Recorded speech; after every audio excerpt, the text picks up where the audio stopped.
All right, everybody, we're going to play some Fallout Shelter. We've got Vault 45 lined up here as well. We've got Vault 52 and Vault 0. Now, Vault 52 has the Mega Dwellers. Probably the earliest I've ever done Mega Dwellers, and I've got a bunch of them. Can't wait to show you that. Also, some amazing stuff on Vault 0. Now, the last time you guys saw Vault 0, it had about 20 people in it. You can see it has 114, and we're about to have a whole lot more dwellers. I'm going to show you how to keep your vault from going under as well, but it is Mega Dweller time, everybody. Let's go ahead and go to Vault 52, and let's get our Mega Dwellers going on. Let's do it. Get it going on up in here. Right there. Oh, I forgot to do the battle too. Hold on, we'll finish. We'll get it here first, and then we'll go do that battle. All right. Oh, I got to turn the sound back on too. Oh, and we got a box today too. Hold on, let me get the sound on. There we go. All right. All right. Now, before we get into it, here, hold on. We're gonna stop for a second. Hold on. We're gonna stop for a second. Let's go back to the main menu. I'm gonna tease you a little bit. Then we'll do the battle. Then we'll come back. To battle! All right. Man, so much awesome stuff going on in that vault, everybody. All right, let's do one more battle and one more race. We're going to finish those out.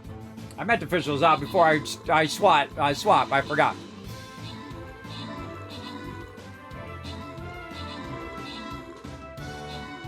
Oh, this is going to be a quick battle, too.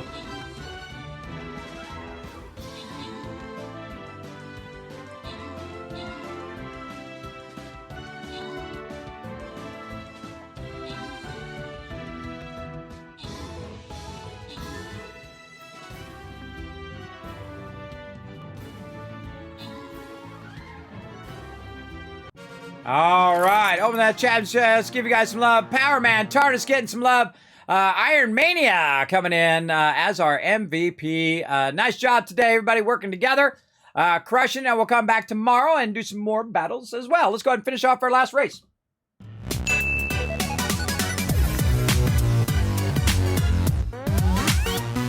All right, everybody, you got 60 seconds on the clock to get going here on that. Hold on, let me turn the sound off while we're doing this. And then we'll turn it back on when we come back. All right, exclamation play in the chat. We got one more race fired up right now in Marbles on Stream. Remember, it's open to everybody. If you're on mobile or desktop, doesn't matter. You can just go exclamation play in the chat. 5, 4, 3, 2, 1. Boom. And we're off and running. I love how it shoots you guys way up in the thing. And then it's going to drop you guys out of there. Whoop, there goes Echo. Boom. All right, dropping you guys in. Let's go follow TM here. Oh, God, I can't even see what's going on. TM falling through the thing. There's electricity in there. Everybody going in. TARDIS is up there as well. We're dropping through. There we go. Everybody dropping into the pan there. Right now it says Ems is in the lead again. Is she going to dominate with another win? Oh, I don't know. K-Man Mox is in it now. He's in it to win it. We got Echo coming in third place. Ems just running away with it right now. Oh, no. K-Man Mox with the sneaky around on the left side there. Everybody else just trying to get through those barriers. K-Man Mox way up in the front. Echo dropping in. Ems and TM still in it. Still in it. You got this. K-Man Mox with a commanding lead right now. Just absolutely dominating up there. Let's see how it goes, though. Let's see how it goes. TM trying to catch up to him. Oh, I don't know. Gotta be a close one. Oh, and with a slow-mo drop in. Wait, no, he's not done yet. Not done yet. There he goes. Yes, K-Man Mox is in there. Still anybody's second place there. TM with number 2. Echo coming in number 3. Congrats on those epic placements there, everybody. Everybody else, like me, just happy to make it to the end. Let's go. Let's get it going. Rigged, says Ems. There you go. That's funny. Totally rigged. I have no power over it, everybody. It's a totally random. It's all on you guys. I don't even use boosts either. You guys could use boosts and jumps and all that stuff in the chat. Now, remember that my stream is going to be delayed 10 to 20 seconds. So, if you do a boost, remember it was like 10 seconds ago for me. And there we go. Winner. Chicken dinner right there. All right, let's see who our Grand Prix champion is. You didn't even use a boost. Well, look at that. Number 3, AMZ. Hey, congrats. Number 3 on our champion. Number 2 is M's. And number 1, oh, TM is our number 1 Grand Prix champion today. Nice job, TM. Excellent job on being the top there of that round. Very, very nice. Right there. Okay. Now, remember, if you do go in the shop, use my code Kismet. As a creator code, they got a bunch of cool stuff in here. I especially like the ones with the little vortexes in there. So cool. So neato. Every single time. Now, again, congrats on that. Now, we do have our own leaderboard right here. Oh, where's our leaderboard? Over here. Leaderboard. Local right here. Right now, Rotisserie G at the top of that leaderboard. Mr. Twitch coming in number 2. Caveman Mox number 3. But don't worry, everybody. We're just doing this one for fun. When season 39 comes in, probably in December, I would imagine, then, of course, we're going to do another leaderboard. This is an off-season run. And then we'll do a season 39 run. And if you are number 1, just like TARDIS was last time, you will get a thing. TARDIS, by the way, check your whisper because I did send that to you. So there you go. All right, that's enough races for today. We're going to come back to that later on. All right, now let's get back to some Fallout Shelter here. And really get into some Vault 52 and Mega Dwellers, everybody. This is going to be awesome. This is going to be awesome. This is the whole part I work for. This takes months and months to do, to basically level your Dwellers up from level 1, get all of their stats to maximum, and then what I do is I send them out to the Wasteland. So the first thing we're going to do is we're going to check that vault door and see who's just chilling out here. We've got a bunch of, it looks like a quest because it's got 3 people. I'm just going to take out that first one there. And then we'll go ahead and sell those common items, and we'll go ahead and collect. Oh, look at that. Officer fatigue. Nice. And that's a duplicate that we have. Lots of duplicates. That happens. Man, we got all of those unlocked already. In Vault 52. Man, we're crushing Vault 52. Now, these guys right here are going to be wandering around. They're going to be on a coffee break. Now, I could grab them and drag them. But one of my techniques is to use the little thing down there. Oh, also I got another thing. Watch as I disappear and then reappear down here. That's right. I moved myself down here for Fallout Shelter. Isn't that cool? I was working on that over the weekend as well. So now I'm down here, so I'm not blocking as much stuff up there. You know what I do is I take about 25 to 30 screenshots, and I go in and I figure out where all the interface is, and I put myself in the most optimum spot to cover up the least amount of the UI. Yes, that's how much above and beyond I go here in the stream, everybody. I go way above and beyond. Okay, so what we can do is see they're on coffee break, so you just go job, and you can go click on them. Like this, and this is one of the easiest ways to find them so you don't have to track them down in the vault. And I usually forget that too. I forget that it's so easy just to call them up to that room. So no matter where they are, they'll go running up to this main room here. Now right here, Philip is X14. You know what that stands for? He is the 14th Mega Dweller in this vault. That's right, I've got a bunch of them, everybody. Check it out. Right over here, I've already marked them, and some of them have gone out to the Wasteland. Now remember, they were level 1. Everybody. Right now, they're level 25, 39, 24, 24. And these guys are level 2 and 3, and that's because they've been standing in that room because I've been waiting for some people to come back from the Wasteland so I can send some more out. So my goal is to send them out until they die, and then they will hopefully get to level 50. If they don't, I'll bring them back in, and I'll send them out again to get them to level 50 with all stats at maximum. Now, look at this. This girl's been out there for 19 hours because I sent her out yesterday. She has 25 step backs and 25 rataways. She has not used any of them in 19 hours.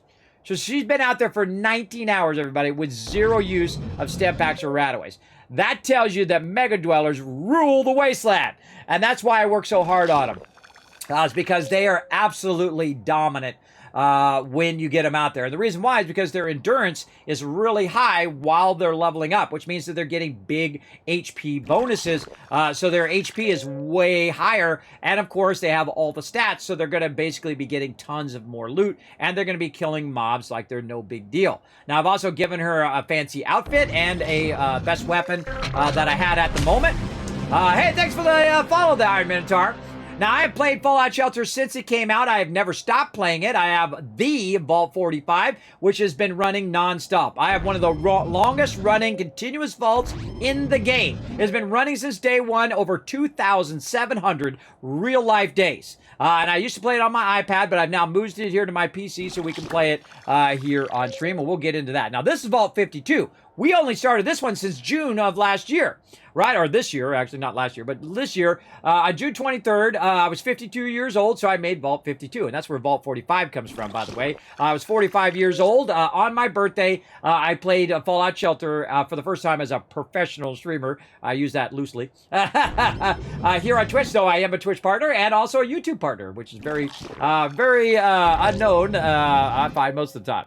Hello, Kismet. I'm one of the latest members for Fallout for Hope. I wanted to drop in and say hello. Well, welcome, Iron Minotaur. Welcome to our merry crew of Fallout for Hope crew. I think all the Vault Dwellers who pitch in to help out every single year are awesome. Last year, I had an amazing year for Fallout for Hope. I literally raised thousands of dollars when I was just trying to raise about 500 because my community is amazing.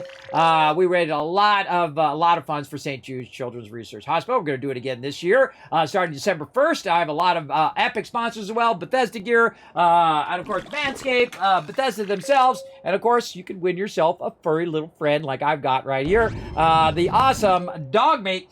And I love me some Fallout. I don't know if you ever noticed. I've played them all. Hey, Mysterious Stranger, where's he at? Let's try to find him. Now, of course, the bigger your thing gets, of course, I'm getting attacked.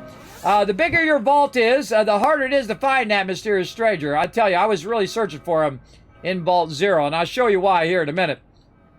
He's nearly impossible to find in larger vaults. So my crew took care of it. Now, if they were attacking my Mega Dwellers, and we'll get into what the difference between a regular Dweller and a Mega Dweller is here in a second, but I've got a bunch of them sitting here in the entryway. Brandon here just hit level 3. Now I want to take Brandon, I want to run him out. Now, one of the things that happens is this happens. You're like, I've reached my maximum peeps out in the wasteland. That's going to happen. Usually you want to have 25 people going in and out. I'm just going to ignore that quest. But what happens if you set them out for too long? They're going to die. But that's okay because I literally have 932,000 caps. What's the max amount of caps you can have in Fallout Shelter? 999. That's right, 999,999 caps. So I'm getting the caps limit. So we need to work. Oh, Bottle and Cappy coming in. By the way, whenever Bottle and Cappy show up, everybody's happiness level is going to raise. Of course, mine's already 99%. But they actually raise the happiness of your dwellers. So good to have Bottle and Cappy in there coming in. Now, so I want to set them out here. But what I want to do is, of course, get all of my people back. So I'm just going to revive and recall right here. And I just set them out till they die, everybody. Because, you know, you only got so much time in the day. You can only be watching them so much. But if in the beginning, when you send them out, you want to wait for about an hour, hour and a half, and then go and check them and then bring them back. If you don't have a lot of caps, you got to try to catch them before they die, or it's going to cost you a lot of caps to bring them back. I'm going to show you a bit of what I did. Also, by the way, I am using Vault 0 as the test one, and I'm going to be making a new series called Revisiting Fallout Shelter. So I'll be doing brand new guides using the most modern version of Fallout Shelter as well, so you guys can rule the wasteland like I do. So I'm working on that as well. I'm always working on lots of stuff, everybody. So I have to wait for all my people to come back because I got 27 people in the wasteland. We've got a quest to do there, a quest to do there as well. Now, we have some of our quest people back in the vault here. We've got Evelyn here. I'm just going to go and take our radiation and heal her. We've got Steel right there. We'll go ahead and, again, radiation and heal. You can see I've got lots of stem packs, lots of rataways, over 200 right there. Now, I don't have that many pets in this particular vault, but you'll see in Vault 45, I got a crazy ton of them. An absolute ton of those. Now, what I want to do is, since my stem packs and rataways are either maximum, my rataways are maxed, my stem packs would be maxed if I clicked all this stuff. I'm purposely not clicking all of the stem packs because otherwise it would just max out and then I would lose all those extras. So what I'm going to do is I'm going to send them out first and use up some of those rataways and use up some of those stem packs before I go ahead and collect. Oh, we got a dog on this one. Let's go ahead and see if we can get him in and go get that dog. Okay, dwellers. There we go. So I'm going to go ahead and do it. I got 1, 2, but somebody's not up to snuff. You got to be level 20, and you have to have 8+ perception, it looks like. Oh, there's Cappy. What up, Cappy? God, I want my Cappy for my Fallout 76 thing. Alright, so somebody doesn't have enough perception. Now, this is why I like Mega Dwellers, everybody. Is because if they have every stat at maximum, then they can do every quest in the game. The only thing you would need to do is switch your outfits from time to time. But other than that, you want to max them out. Now, these people here, they'll all be replaced by the Mega Dwellers. And that means I'll take your guys' name, like Steel here, and I'll transfer it from this character onto one of those Mega Dwellers, and then I will kick this person out of the vault. Sometimes you got to do what you got to do, everybody. I'll kick these people out of the vault. I'll go ahead and make some more dwellers by coupling everybody up, and then, or using the radio room. And then I will go ahead and get them to Mega Dweller status. It'll be level 1, all stats at maximum, and then I'll send them out, and then just keep replacing until I've replaced every single person in the vault. And that's what I've done with Vault 45, except for I didn't label them, so I don't remember which ones are Mega Dwellers or not. So we're doing Vault 45 again, because what the heck. Now, I missed out on Cappy and on Bottle rewards, because if they're sitting here and they're doing a little dance, you can click on them, and then they give you a reward for that as well. Alright, so we can't do that quest. That's the way it goes. Sometimes it happens. We can do an outfit run. I really want to get that dog. We can probably try it with another peeps. Now here, we've got to have T45 armor to do that one. We got to have pistols to do that one. I don't really like the ones where it requires the thing down here. I'm not a big fan of that. But let's go ahead and see if we do Vault 199. There we go. Now, see, all 3 of them are showing up. It won't show you your dwellers that don't work with that particular quest. In this case, all 3 of them are showing up, so I'm going to go ahead and pick all 3 of them. 25 step pack, 25 rataways, and off they go. Now, it's taking out some of the rataways and step packs from my base, so I can just go ahead and click all of the resources, and even if I have extra, oh well. Because I can't send anybody else out to the wasteland as well. Now, another reason to clear that is so if you see people have a level up, you can go ahead and level them up. Now, typically when I'm playing everybody, I play like this, because I've played a lot. But I usually zoom in for you guys, so you guys can see the action. Now, right here, we're going to go ahead and make a weapon. We just collected another weapon over here. People got some level ups. As well as these guys over here are making the Dragon's Maw. The Dragon Maw, one of the top 2 weapons in the game. Actually, my personal favorite. It's actually my second favorite weapon in the entire Fallout franchise. My first, the Overseer's Guardian from Fallout 4. Now, Catherine here, who has a strength 10, needs herself some sort of officer fatigues here to help that go faster. Now, right now, it's going to take 3 days and 22 hours. Kind of hard to see with my avatars down there. But when I press it, boom, now it's 3 days and 10 hours. So that's going to save us about 10 hours just by giving her a +5 outfit. So that's going to help a lot. Uh-oh, Death Claws.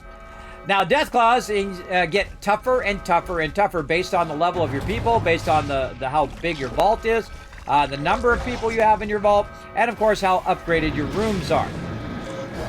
Now, me, I've got a couple defenders in here. We've got CMS Smiley, who has all stats at maximum. As well as we got Danger Copter, who are my defenders. Now, we got a bunch more defenders in here, which are going to throw down. There's one Deathclaw down. Now, one of the things I suggest, don't wait for it to tell you to heal. Sometimes you're going to have too many people to heal at the same time.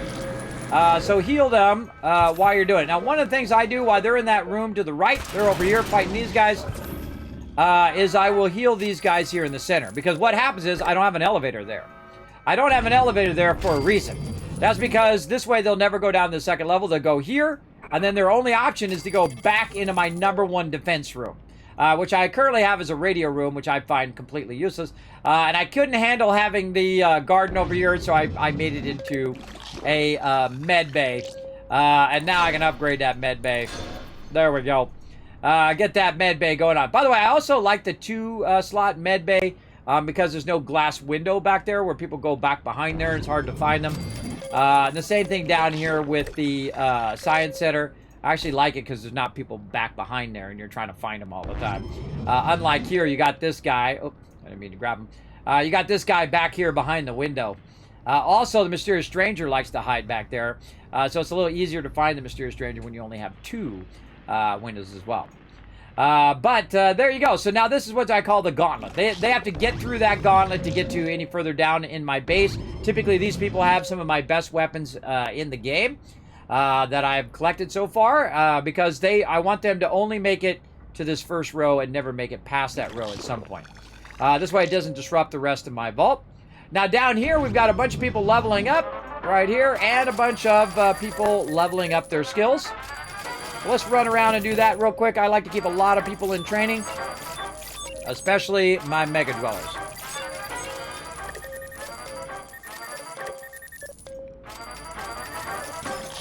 One of the things I wish they would do is please, please, please make it where I can turn off that auto zoom. It's like I'm trying to click them right now and it's not letting me click them. And sometimes what happens is I click a little too much and then it zooms in. Or an event happens and it pulls you away from what you were doing. It's the only thing that I find annoying about Fallout Shelter. Other than that, I love the game. I'm really getting back into it too. I feel like I'm really getting addicted again. So we've been working hard on our vaults here. These guys all leveled up. See that zoom? When I was just trying to click, it zoomed in. It'd be great if you could turn that off. That would be my biggest suggestion for the game. Turn off that auto zoom. So when someone double clicks or an event happens, it doesn't automatically pull you away from what you're doing. Now this guy down here, you can see it says max at his top of his head, so he needs luck or charisma. You can see it over here on the side. Now that I'm down here, I'm not blocking the thing anymore. So he needs to go in luck or charisma. Now I see there potentially some room over here in luck. Let's take a look. Maybe this one? Yeah, there we go. And so once they max out, you want to switch them to another room. Oh, he definitely needs charisma, so he needs to go down there. And then over here, we've got somebody who needs what? Nothing! That person is done. That person's got all the stats maximum, except for they're not a Mega Dweller. How do I know? Because they don't have an X in their name. I use X for my Mega Dwellers, so I know the difference between my Mega Dwellers and non-Mega Dwellers. Now, I started that way after I did Vault 45, so I never did it in Vault 45, but we're doing it now. We're getting that going. This is Vault 52 we're in right now. But you can see this person is at maximum, so they don't need to do anything, everybody. The best use of your max people are either in the wasteland or up here in your crafting areas, right? So I can go ahead and put that person right there and then give them that commander outfit they just made, that +7 commander fatigues, and they're going to make this go way faster. Up here when I go to make another weapon. Now, I'm going to go ahead and go to cost. I'm going to go a legendary. I'm going to see what kind of legendaries we can make. We can make the lead belcher. We can make a lot of this. Now, I suggest to make one of every single weapon if you're trying to do your achievements so that you can unlock all of your achievements, which I haven't even done yet. I'll get around to it. But you can do that. Now, the one I want to make, of course, is the two that I typically use, which is the MIRV and the Dragon's Maw. I do not have enough legendary items right now in this particular vault because it's fairly new to get that going on. So I'm going to go ahead and wait. I don't do legendary weapons. What I would suggest to do, everybody, is actually to do the plasma rifle. The plasma rifle is a 1718 and uses that kind of medium grade stuff, where your legendaries are going to use your legendary stuff, and it's going to cost you 21,000 to do it, though that cash is not a problem right now. When you start doing legendary weapons, you'll see your cash go bye-bye like this, everybody. As you'll see in my Vault 45, which is built way more up than this one, but it always seems to be hurting for caps because I'm building a lot of legendary weapons. So again, I would go in stages. I would start in this basic stage. I wouldn't craft any of these weapons, by the way. I would not craft any common weapons at all. You're going to get plenty of weapons by sending your people out to a thing and come back. Then when you start doing rares, I suggest to go by cost. And do the 1718. I don't know why you would do the 17 versus the 1718. I don't know, because it's literally the same amount of resources, and this is going to maybe give you 1 point higher. Now, the Flamer does do more damage with 1519, but has a larger spread of damage. So I always feel like the 1718 is the better option. And there we go. So we'll craft some of those. Right over here, and then over here we're making a Dragon's Maw, so very cool. Can't wait for that to be done. It's about 3 days. Real life days, by the way, not in-game days. Those are real life days that you'll have to wait for that to get done. Now, also down here, we did make a +7 outfit, so we'll go ahead and go to Legendary. We'll see if we have enough to make another one. I always start with the Commander Fatigues. The reason why is because you make Commander Fatigues, and then you give it to the people who are making Commander Fatigues, and it makes that go faster. It's like, goes faster and goes faster.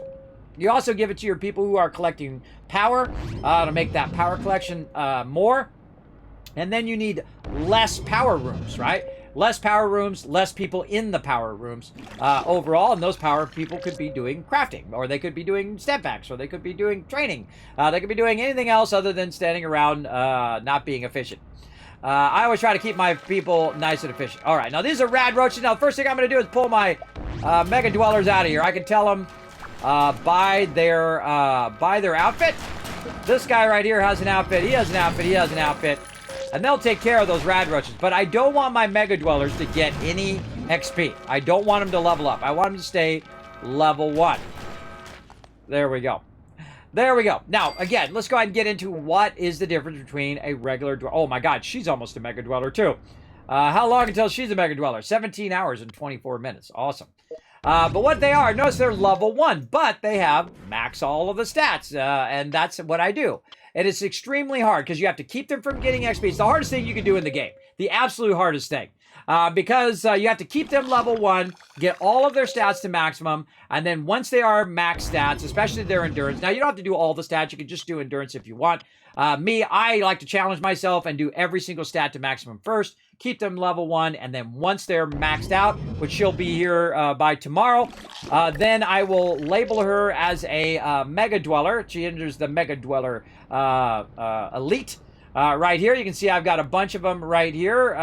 We got Kayla, we got Robert, we got Tiffany, Lori, all of them. Right now I have, I think it's 14 Mega Dwellers. Now, this literally takes months to do this, everybody. It's taken us like 3 months to get to this point because this vault just started recently. So, basically, we just let them sit in there and train the whole entire time. They didn't level up until I sent them to the Wasteland. Now, all of these people are in the Wasteland, and you can see this is their first trip to the Wasteland. They started at level 1. They're already level 32. Howard here is level 37. He's crushing it. Same thing with Ronald there.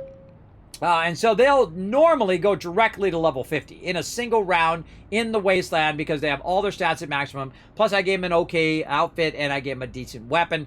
And they will literally just dominate in the Wasteland, which means now you're going to start getting those legendaries. You're going to start getting that sweet, sweet loot that you're looking for, right?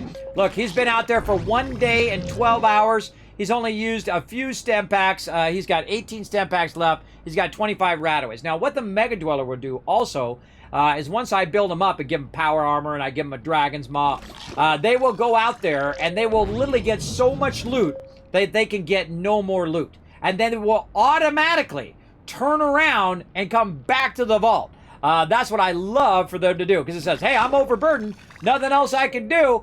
Back to the vault I go, which I absolutely love. Which means they automatically come back, too. So a great Kismet tip for you there. Once you get your Mega Dwellers done, gear them out as best you can, and they will go and grab you tons of loot and bring it back. Now, look how much loot he's got. Remember, he was level 1. This dude's level 1 when he started. And he's already gotten a bunch of loot. And that's, again, because he's so built up to start with. And that is definitely a fun thing to do. If you're looking for a challenge in the game, everybody, I suggest you get those Mega Dwellers going on and fire it up. Now, some of my Mega Dwellers, like Ruth over here, who's standing in the background, she's just a few hours away from getting that to maximum. I'll have to come in and check on her. Right here, Richard is another Mega Dweller. We've got another one to get going on. Now, this is the earliest I've ever done Mega Dwellers in my vault. Usually I wait until I'm, way later in the playthrough where I've got, a lot of epics or a lot of legendaries. But this one we did right from the very beginning. We did like 30 of them. Now, you're going to have some that fail, everybody. You can always tell the ones that fail because they're just after these. They're like level 2 or something like that. All right, here I go up here. Like this. There we go. See all the level 1s. And if they fail, I kick them out of the program. See, like Laura right here. Laura was so close. She was so close. All she had to do was do that luck there. And then she would have had it, but she leveled up to level 2, and she'll get kicked out of the vault eventually, even with max stats. I'll eventually kick her out and replace them all with all these Mega Dwellers. The people with the X here are all Mega Dwellers. You see I've got a lot of them going. Now, you don't have to be as insane as me, everybody. That's a lot of dwellers who are doing nothing in your base. That takes a lot of experience to have that many running, but then still balance all the rest of your stuff that you have going on. So, vitally important to watch your dwellers for sure. For sure. So make sure they don't level up. Like you saw that event earlier, I pulled them out of there right away and keep them in there. Again, you can just do endurance if you want. Just max your endurance and then send them out. I tried the hardest thing in the game, which is pretty fun. It's something I just made up, by the way. So Max here is a Mega Dweller. We got to label him as such. So let's go ahead and see. I think I was at 14 was my Mega Dweller. And I'll show you what I do with my Mega Dweller. Oh, I got to do it by Dweller. There we go. And I have to fix this numbering too because I forgot to put the 0 in there. I should have put X01 and then they would have listed properly. Oh, Mr. Dredger. They would have listed properly here in the thing. You can see I have a bunch of different ways I label stuff. Like exclamation 1, those are my quest people. And then my wasteland people are exclamation W01. Those are for the wasteland. 1, 14, 15, 16. You can see them all right there. As well as my Mega Dwellers are X. X1, X2, X3, X4. You get the idea. Now, right now, Philip, I think, is number 14. So this would be number 15. So Richard here is number 15. And then I put an exclamation point. So he'll show up in the list. Now, eventually, I want to have X200. Right? I want to have every single dweller in here be a Mega Dweller. And then it's just gravy after that, everybody. It's nothing but gravy. Then you can collect tons of loot. You can build up all your power armors and whatnot. And wait till I get to Vault 45. Speaking of building it up, we'll get into that. But this guy's done. So once he hits Mega Dweller status, which I already did on some of my other ones, I'll go ahead and pull that person. Oh, wait a minute. Oh, I think I just pulled the wrong person. Nope. Do not go there. Do not. If she goes up there, she'll level up. So I got to pull her out of there right away. Let's try to grab this guy, Richard. There we go. Richard, you get up there. Again, you don't want her to level up, so you want her to immediately turn back around and run back down without her getting any XP. If she gets into this room, she's going to start getting XP, and she's going to level up. Now, when Richard comes up here, eventually, there he is. He's going to go in this room, and you can see he has no XP right now, right? Or at least a little bit of XP. So he's going to go in here and he's going to hang out. Now, what he's going to do is he's going to level up, just chilling out in this room, because he's in a workroom. And every time I collect the resources, he's going to get some XP. And what I'm going to do is go by stats. I'm going to go ahead and say, oh, I got another missed launcher. Awesome. I'm going to keep that for my peeps who go out to the questing. But I'm going to give him a railway rifle. And then also, I'm going to go ahead and find him an outfit. Now, I've been giving him just kind of fun outfits. Not necessarily my commander fatigues and fancy stuff. But in this case, the formal wear is usually the stuff I like to give them because they're going to get a lot of caps. The higher your luck, when you send them to the wasteland, the more caps you're going to get. I find it's about 1,000 per luck ratio. So he'll bring in about 10,000 caps in one round. As you can see by some of these ones that are already out there. She's got about 4,000, but she's a long way to go before she runs out of space. Let me see if I can find one. It's been out there for all this time. There's 7,000. There's 7,000. 6,000. 6,000. This is how I have so many caps, everybody. These people have been out there since the very beginning of the vault. There is one of my Mega Dwellers right there. He's still got 19 stamp packs and 24 rataways and has 7,000 caps. He's been out there for 1 day and 18 hours. Now, my Mega Dwellers sometimes go for 3-4 days in the wasteland, but most of the time they'll go out there until they're overburdened, and then they'll run back. I try to give them a +7 luck outfit when I need luck, or if I need resources, I'll give them different types of outfits, maybe strength, maybe perception, whatever it is, so that they'll get that particular type of item. Maybe more weapons, more outfits, more stamp packs or rataways, things of that nature. What you're trying to target down here at the bottom. Are you trying to get more outfits, or are you trying to get more weapons, right? And each of those stats go to different things. You get the general idea. And again, when you first send them out like Catherine here. She had she's level 50. She has a fanciful formalware +5, and she got about almost 9,000 caps. So, yeah, a lot of caps there, everybody. A lot of caps, roughly. Okay, so now I do need those people to come back to the vault, though, so I can send those people out. So again, Philip here, he needs himself a weapon. And Philip here also needs himself, let's give him some fancy formal wear as well. And send them out. I like to send them out with the caps if I have the formal wear for it. Yes, let's get all these people in formal wear if we can. And not much formal wear. We ran out. So there we go. We got all those people going. Now again, I will swap my current people who are going out there who only have the one stat. They have their luck at maximum. If we go look at our special stats here, our luck, there we go. You can see that Flux right here, or Flex is running out there, and he's exploring, right?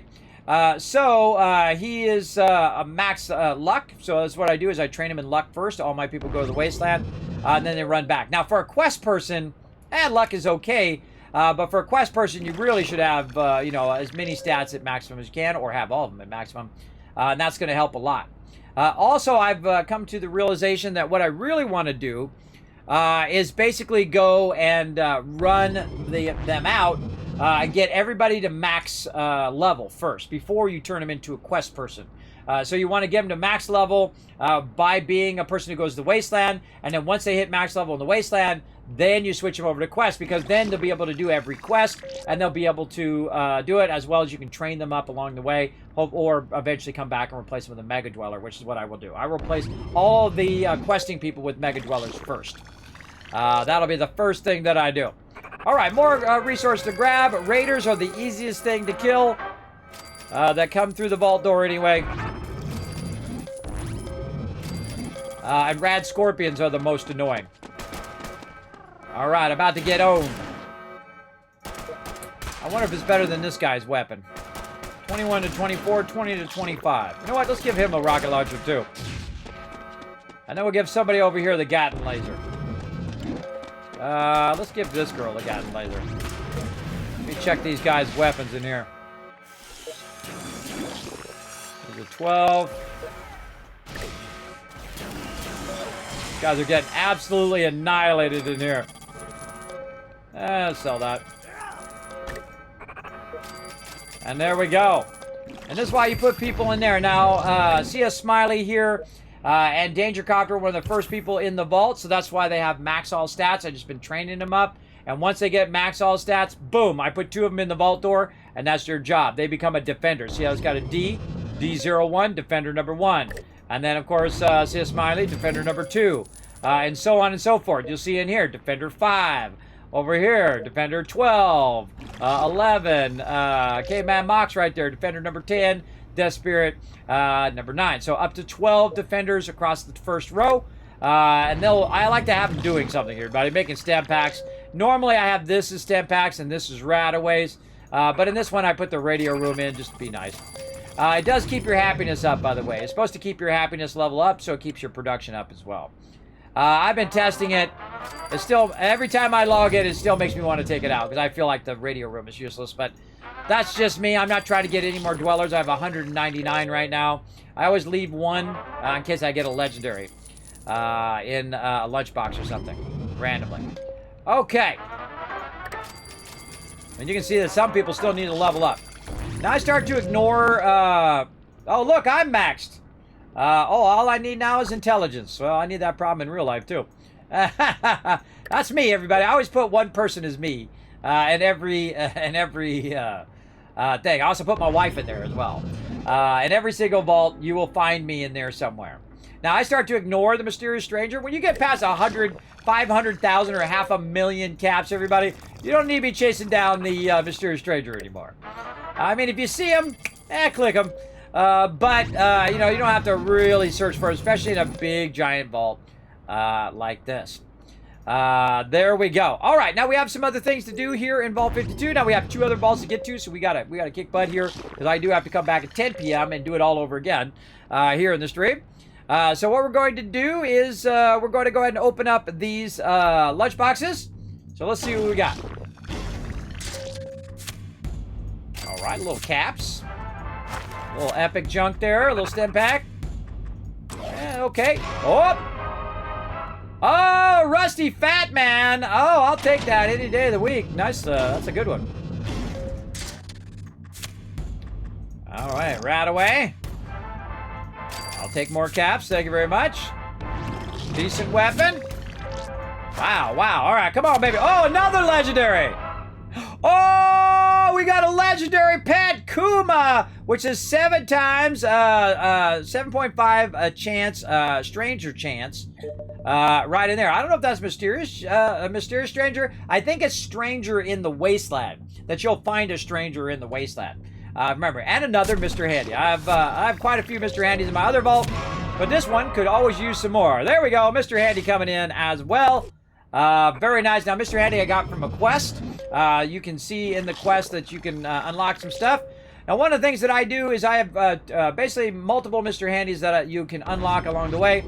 You can see that I've got one right here, which is called Power Up. And his job is to go back and forth and keep that power going, right? Collecting that power.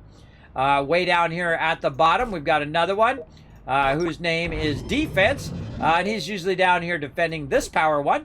And, of course, the mighty Saltbot, who is actually the name of my chat bot, everybody. And he'll run back and forth. By the way, we're getting Saltbot for Fallout 4 Extreme Raiders. They're working on it right now. We're going to have a new skin for Saltbot as a bomber, by the way. Pretty fun. So we're going to get that all going on. So where do I want to put this guy? Well, let's put him in the second row because we already got our collection stuff already good to go down there. And then he'll go back and forth and collect stem packs and rataways. Plus, if for whatever reason, if a Deathclaw gets to that second stage, he'll also defend the second row. You can only have one Mr. Handy per row. Now, whenever you're starting to use your Mr. Handys, you want to go from more of a vertical build to a horizontal build because he only goes back and forth horizontal, right? So now, instead of me collecting these stem packs, he's going to do it for me. Not that I probably already have max stem packs and rataways, which I do. I find about 200 is a good ratio. As you can see, the whole top part of my vault is stem packs and rataways with a little bit of crafting. And we want to revamp the vault a little bit. We actually want to wait for this one. I think it is done. Is that one done? Yes, that one's done. All right. Here's a funny thing that you can do, everybody. People walking around in there, you can try to just destroy it, but it's going to say people are in there, right? So what I want to do is I want to take my crafting from down here, and I want to move my crafting up here. And I have 935,000 caps. And this is the fastest way to burn through it, is to revamp your vault. And you're going to revamp it again and again and again as you find new and better ways of doing your stuff. Now, do I need to keep my rataways and stem packs up here? Absolutely not. Absolutely not. I can go ahead and do that. Now, one of the things that I like to do when people are coming back from the wasteland is I like to stack them right here. Now, I call it the launch rooms, where you can go ahead and just grab them and just launch them out to the wasteland if you want to. Now, this particular person right here is a mega dweller, and I can't run him out there because, again, I've got the maximum out right now. But you'll see I keep them in this room for that purpose, just to drag them out. And then when they come in, I'll use my little clipboard, or you can just drag them, and I'll pull them to that room. Especially if you see somebody on a coffee break. There ain't no coffee breaks in my vault, everybody. We don't do no coffee breaks. We stay working. We're trying to rebuild the wasteland here. Now, what I'm going to do is I'm going to go ahead and move these up there. You know what? I could probably cancel these too. What I like to do is I call it the 3 and 3 stack, right? So we're going to go ahead and get everybody out of here because they're doing a great job on these stem packs and rataways. We're going to go ahead and just pull them into another room nearby so they can get that going on. Right over here, and there's a guy back behind there. Now, you can double check and see if there's anybody in there by clicking your clipboard right down over here. I click that clipboard, you can see it says 0 of 6 up there. So that means I can go ahead, get rid of that. Now, that literally was thousands and thousands of caps to make that room, everybody. So now that one's gone. Next one, same thing. Anybody in there? No, 0 of 6. And then we'll go ahead and get rid of that room. And then we're going to go ahead and just kind of work our way down like this. And I'm actually going to go 4 down in this case.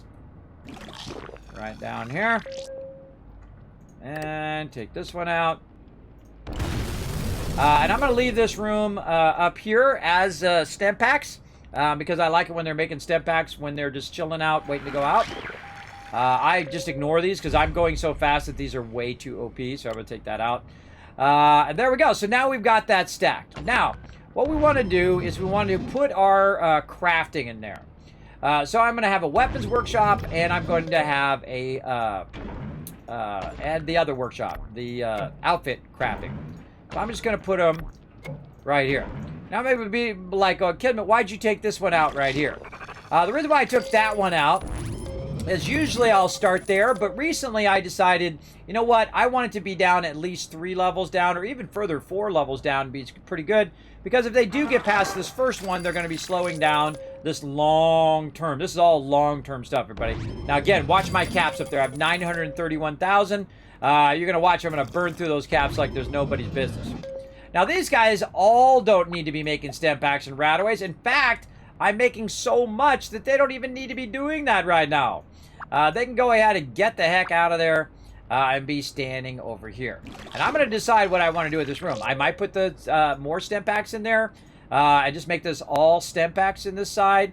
Or I might put that back to rataways. Whatever I feel like doing. We'll see what happens. Now, I want to go ahead and take these ones out as well.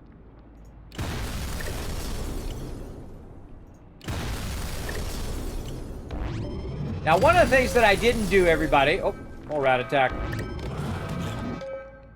One of the things that I didn't do is I didn't take out my other weapons first. And I'm going to show you the difference when we go to do it. Hold on, I gotta wait for this event to be over first. I can actually take this room out. Eventually down here, too. Alright. So had I taken the weapon plant out, like if we go to make a weapon plant right now, let me get away from there so I can get to my hammer. If we go to make a weapon workshop right now, it's 4,400. But if I had taken these out ahead of time, right here, and that's 12,000 caps I'm going to get back, and then I go to make it, notice that is actually less. So if you're going to move them, take the other ones out first before you move them. Great example is the, not the armory, where is it? Weapon workshop. Outfit workshop. There it is. Okay, so 3,900 is how much it will cost us to make some of those. But if we go in and we pull everybody out of here, let's pull them up here into these top rooms. Like this. Oh god, this is gonna be some tricky stuff here. It's a long way to drag people. Which is another reason why I'm putting them up there at the top, everybody, so I can shuffle them around without having to go to the bottom of the vault every time. Can't even find them. And put them up here in these rooms. Because when I'm maxed out on stem packs and rataways, there's no reason for them to be sitting in stem packs and rataways, because they're just doing nothing. You want them to be doing the most efficient thing they could be doing at any given time. And that will change while you're playing, right? So sometimes you have max stem packs and sometimes you don't. Sometimes you want them over here making some stem packs or running the resources. But what I want to do is just get them out of there. There we go. And again, it was 3,800. We're going to get 18,000 caps back for that one.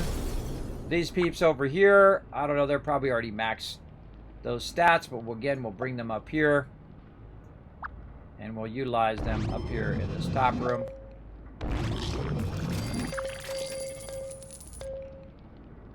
Now, you got to be careful that they don't accidentally cause some of those people to run back down, which I'll check before I take that room out. I'm able to get one more person up there. If you notice also, these people have agility outfits, and that's because they were making agility outfits. Now, this lady, I don't know, I'll just throw her. Oh, there you go. Go into strike. There we go. Now, this one's empty. We'll take this one out. Get our 18,000 caps. And I'm watching to make sure I'm not at max up there. Because if you are at max caps, what it will do is just waste those caps. So watch out for that. Okay, so I've cleared that out. Now I've got some training down here. I've got my water, food and water and power. I've got some training there. Now, eventually, you won't need these training rooms. When you get done all of your Mega Dwellers, you don't need training rooms anymore because everybody's already at max all stats, right? Or if you just train everybody you had originally to max all stats, then you don't need it. So then you could use that for crafting. Now, I got another one right here as well. So let's get them out of there. Again, where am I going to send them? I'll just send them here to stem packs or rataways for now. Right now, they're just standing around doing a whole lot of nothing. This person there. Double check that it's empty. It is. And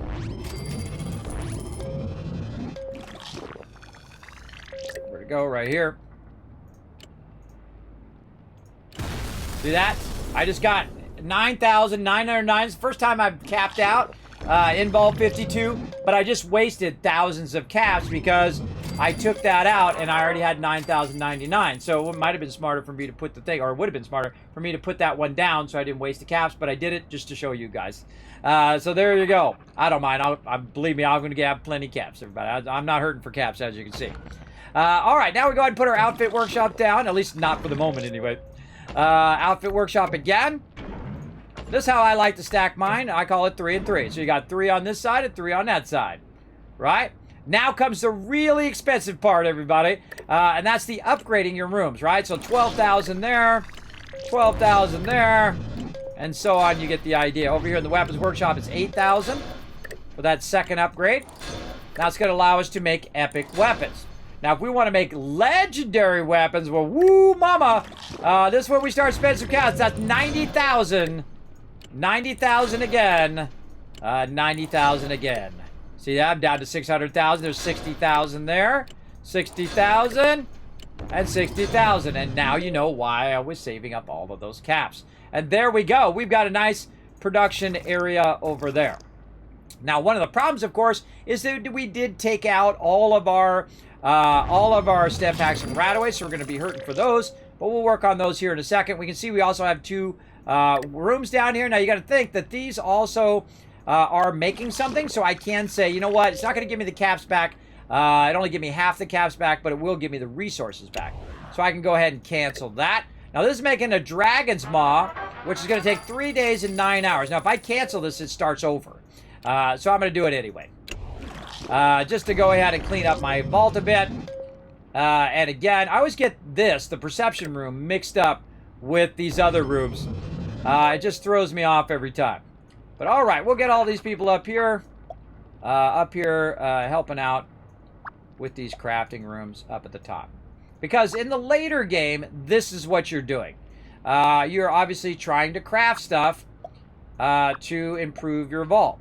And so this is why I put this at the top. What am I going to look for first? I'm going to look and see if they're done with the item that I told them to make up here at the top. Now, if you have some people come back from the wasteland and they're just chilling out in your vault, then that's when you put them down here.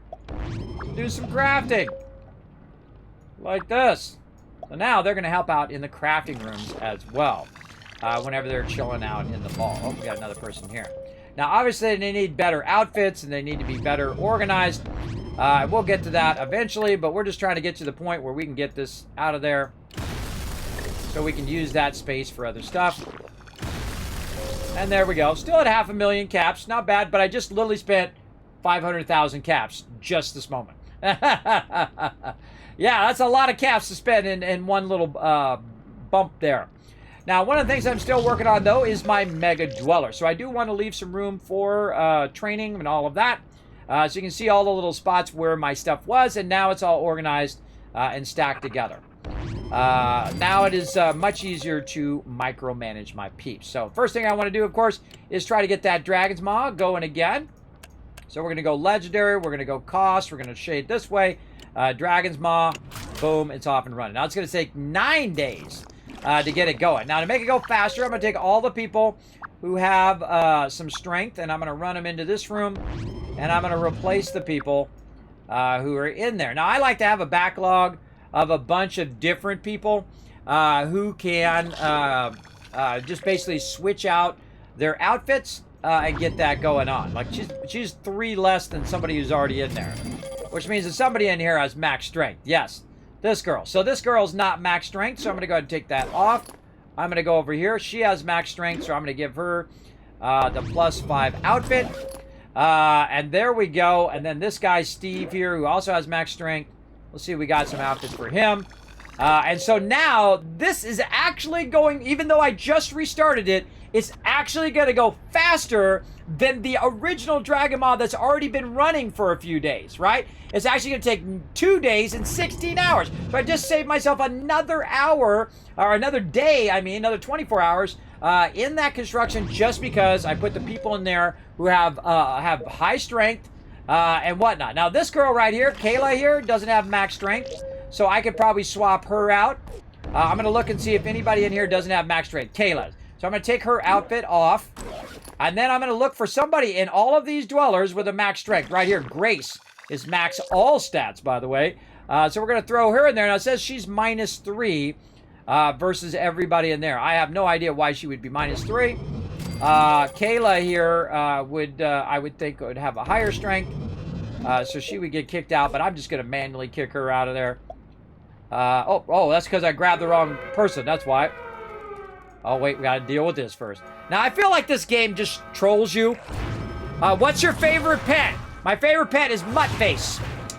He is the most OP thing in the entire game. I'm going to show you two. When I get to Vault 45, this is 52. When I get to 45, I'm going to show you why he's so OP. We got a lot more shelter to go, everybody, so settle in. We got 3 Mega Vaults that we're working on. Right now, we got 1 Mega Vault, Vault 45, and Vault 52 getting close. And then Vault 0, we just started the other day, just a couple days ago. You're going to see how fast I've been going in that one. I'm going to show you some of my best techniques on keeping your vault from failing. Even if you have expanded way too much like I've been doing, as you'll see here in a minute. You'll see when we get to it. So yeah, Muttface is my favorite pet. Let me catch up in the chat. Win a 6 chicken dinner. Win a rad steak dinner, exactly. There you go. And again, hello, Kismet. I'm one of the latest Fallout for Hope thing. Oh yeah, I talked to you a bit ago. It's 21k C currency, a pay-to-win currency. 21k currency? What's that? You mean up here? This is in-game caps. Now, you can't pay to win if you want. You're not hurting anybody on this game. If you want to go pay to win, you go right ahead. Because it's just you. You're not competing against someone else, and you want to get all the dogs, drop 20 bucks and get yourself 40 dogs and 40 cats and 40 parrots. You go right ahead. You want to get some Mr. Handies, you go ahead. I don't do it. I think the only thing I ever bought was a Mr. Handy about, I don't know, 5 years ago. I bought Mr. Handy when he first came out to see what he did here on stream because we wanted to know what he did, so we got him. And then I learned that you can just get him from lunchboxes. Or you get them from quests, like you saw me do earlier. Or maybe you didn't. Maybe you weren't here. But I just get them from quests, and I get them from lunchboxes that I earned through quests or through achievements. I feel like that's the hardest way to play, and that's how I like to play. I like to play the survival mode, except for the survival mode in this game has permadeath, which I never like. I don't like doing permadeath. Some people are into it. More power to you if that's your thing. It's not my thing. I don't like doing it. It's too depressing. To build up a vault dweller and have them go, and spend months building up to a mega dweller, and then they go out and you forget, you get distracted, you're talking to your spouse or whatever, and then that person dies, and then you basically want to quit the game. I don't like doing that. It's not my thing, but if you like doing it, hey, more power to you. Go for it. Go for it. I typically play survival modes that are not permadeath. I like to play the hardest mode, the hardest way you can play the game. I like to really challenge myself and play really, really hardcore. Big time, as you can see. As you can see. Now remember, this vault's not that old, everybody. It's just from June. We've been playing it very on and off throughout the thing, but lately I've really been going to town on it, especially off stream as well, where I'll go in and I'll click on all of my people and keep their training going. But I try to save, things like lunch boxes and things like that for the stream itself, and quests and things like that. Okay, so now we literally just saved ourselves a lot of time. Now, since I pulled that other person out of there, I've lost some time, but I'm trying to get this girl right here. I grabbed the wrong one. That's why that guy was less. There we go. And then we'll pull her in here. We'll see what kind of outfit she has. She has a +7, so she's going to absolutely affect that time. Right now it says 4 days and 5 hours. Let's see what it goes to. When she arrives, 1 day and 20 hours for a Dragon Maw, one of the best weapons in the game.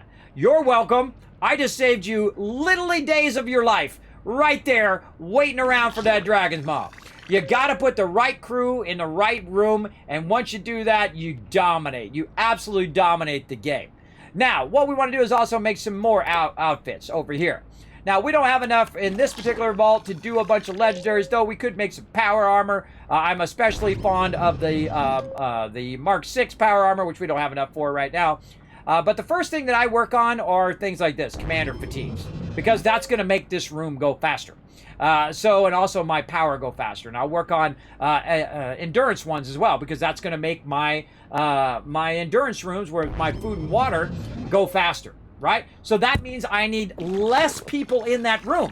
So if they are so powerful And they have all their stats at maximum, and they have the ability to do that endurance, and they have a +7 endurance outfit. I need less people in that room, and I can put them in crafting, or I can put them in stem packs, or I can put them in training. I can put them somewhere else where they're not just standing around doing diddly squat and not being very efficient. So I like them to be as efficient as possible. Now, this particular vault still needs a bunch of outfits, still needs a bunch of stuff to keep it going. So what I would do is, at this stage, since this one's not really a high-level vault yet, is to continue to work on your +5 strength ones instead of your +7s, because you don't have enough to do +7s. So I would keep working on my officer fatigues right there. Now, the funny irony of making officer fatigues is you need a officer outfit. So I'm going to go ahead and take this one off, and I'm going to look for anybody in here who has max strength. This guy right here, Philip, who's one of my mega dwellers, everybody. He's got all stats at maximum at level 1. Now he's level 4 because he's been in a crafting room. But he stayed level 1 until he had every stat to level 10. Those are mega dwellers. That's the hardest thing to do in the game, everybody. It's incredibly difficult to keep them from leveling. But watch what happens right here. 5 hours and 4 minutes. Wait for my little avatars to move out of the way, or I can turn them off. You can see it kind of down there. So my, actually, I think I can grab them too. I think I can grab them and move them, or I can drop a bomb on them. Yeah, what's the thing? Is it just bomb? I forget what the thing. Oh, I can just do it in the thing here. Hold on. That's it. We're gonna bomb those avatars right here. Bombs away. Bomb those avatars. Yeah, there we go. Dropping the bombs on them. Oh, they're all still in the way. Hold on. Whoa! Whoa! Look out! There we go. That's how to get him out of there. 5 hours, as you can see. Okay, so we're going to give him 5 hours and 3 minutes. So we're going to go ahead and give him officer fatigues.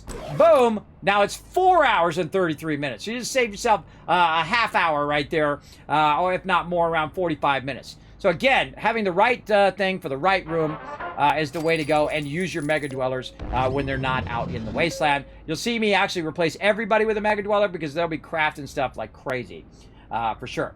Now she's intelligence here, so she can go ahead and go up here or somewhere over here into one of these crafting rooms. Right over there, and those people leveled up. And again, what do we got here? We got, she's a wasteland person there. She doesn't have any strength. No. No. Now, some of these people have just been sitting training the whole time.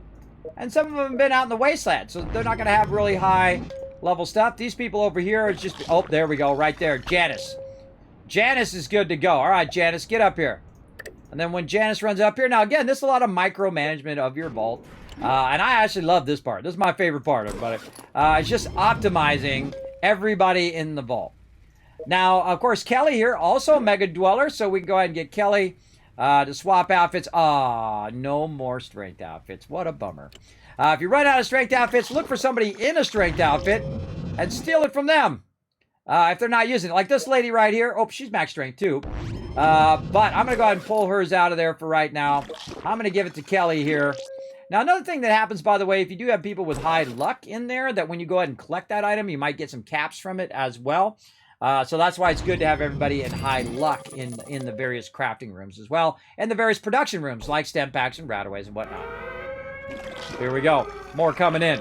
I told you this stream was going to go long, everybody. We're only in the first vault, everybody. We got 2 more vaults to go. Now, of course, Vault 45, I don't do as much in Vault 45 since it's so built up. But we'll let you take a peek in there here in a minute. Level up all these peeps.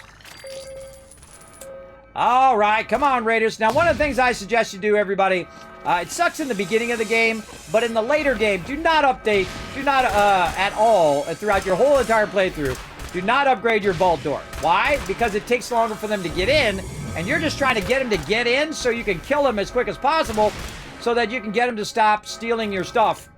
That one I'm going to keep.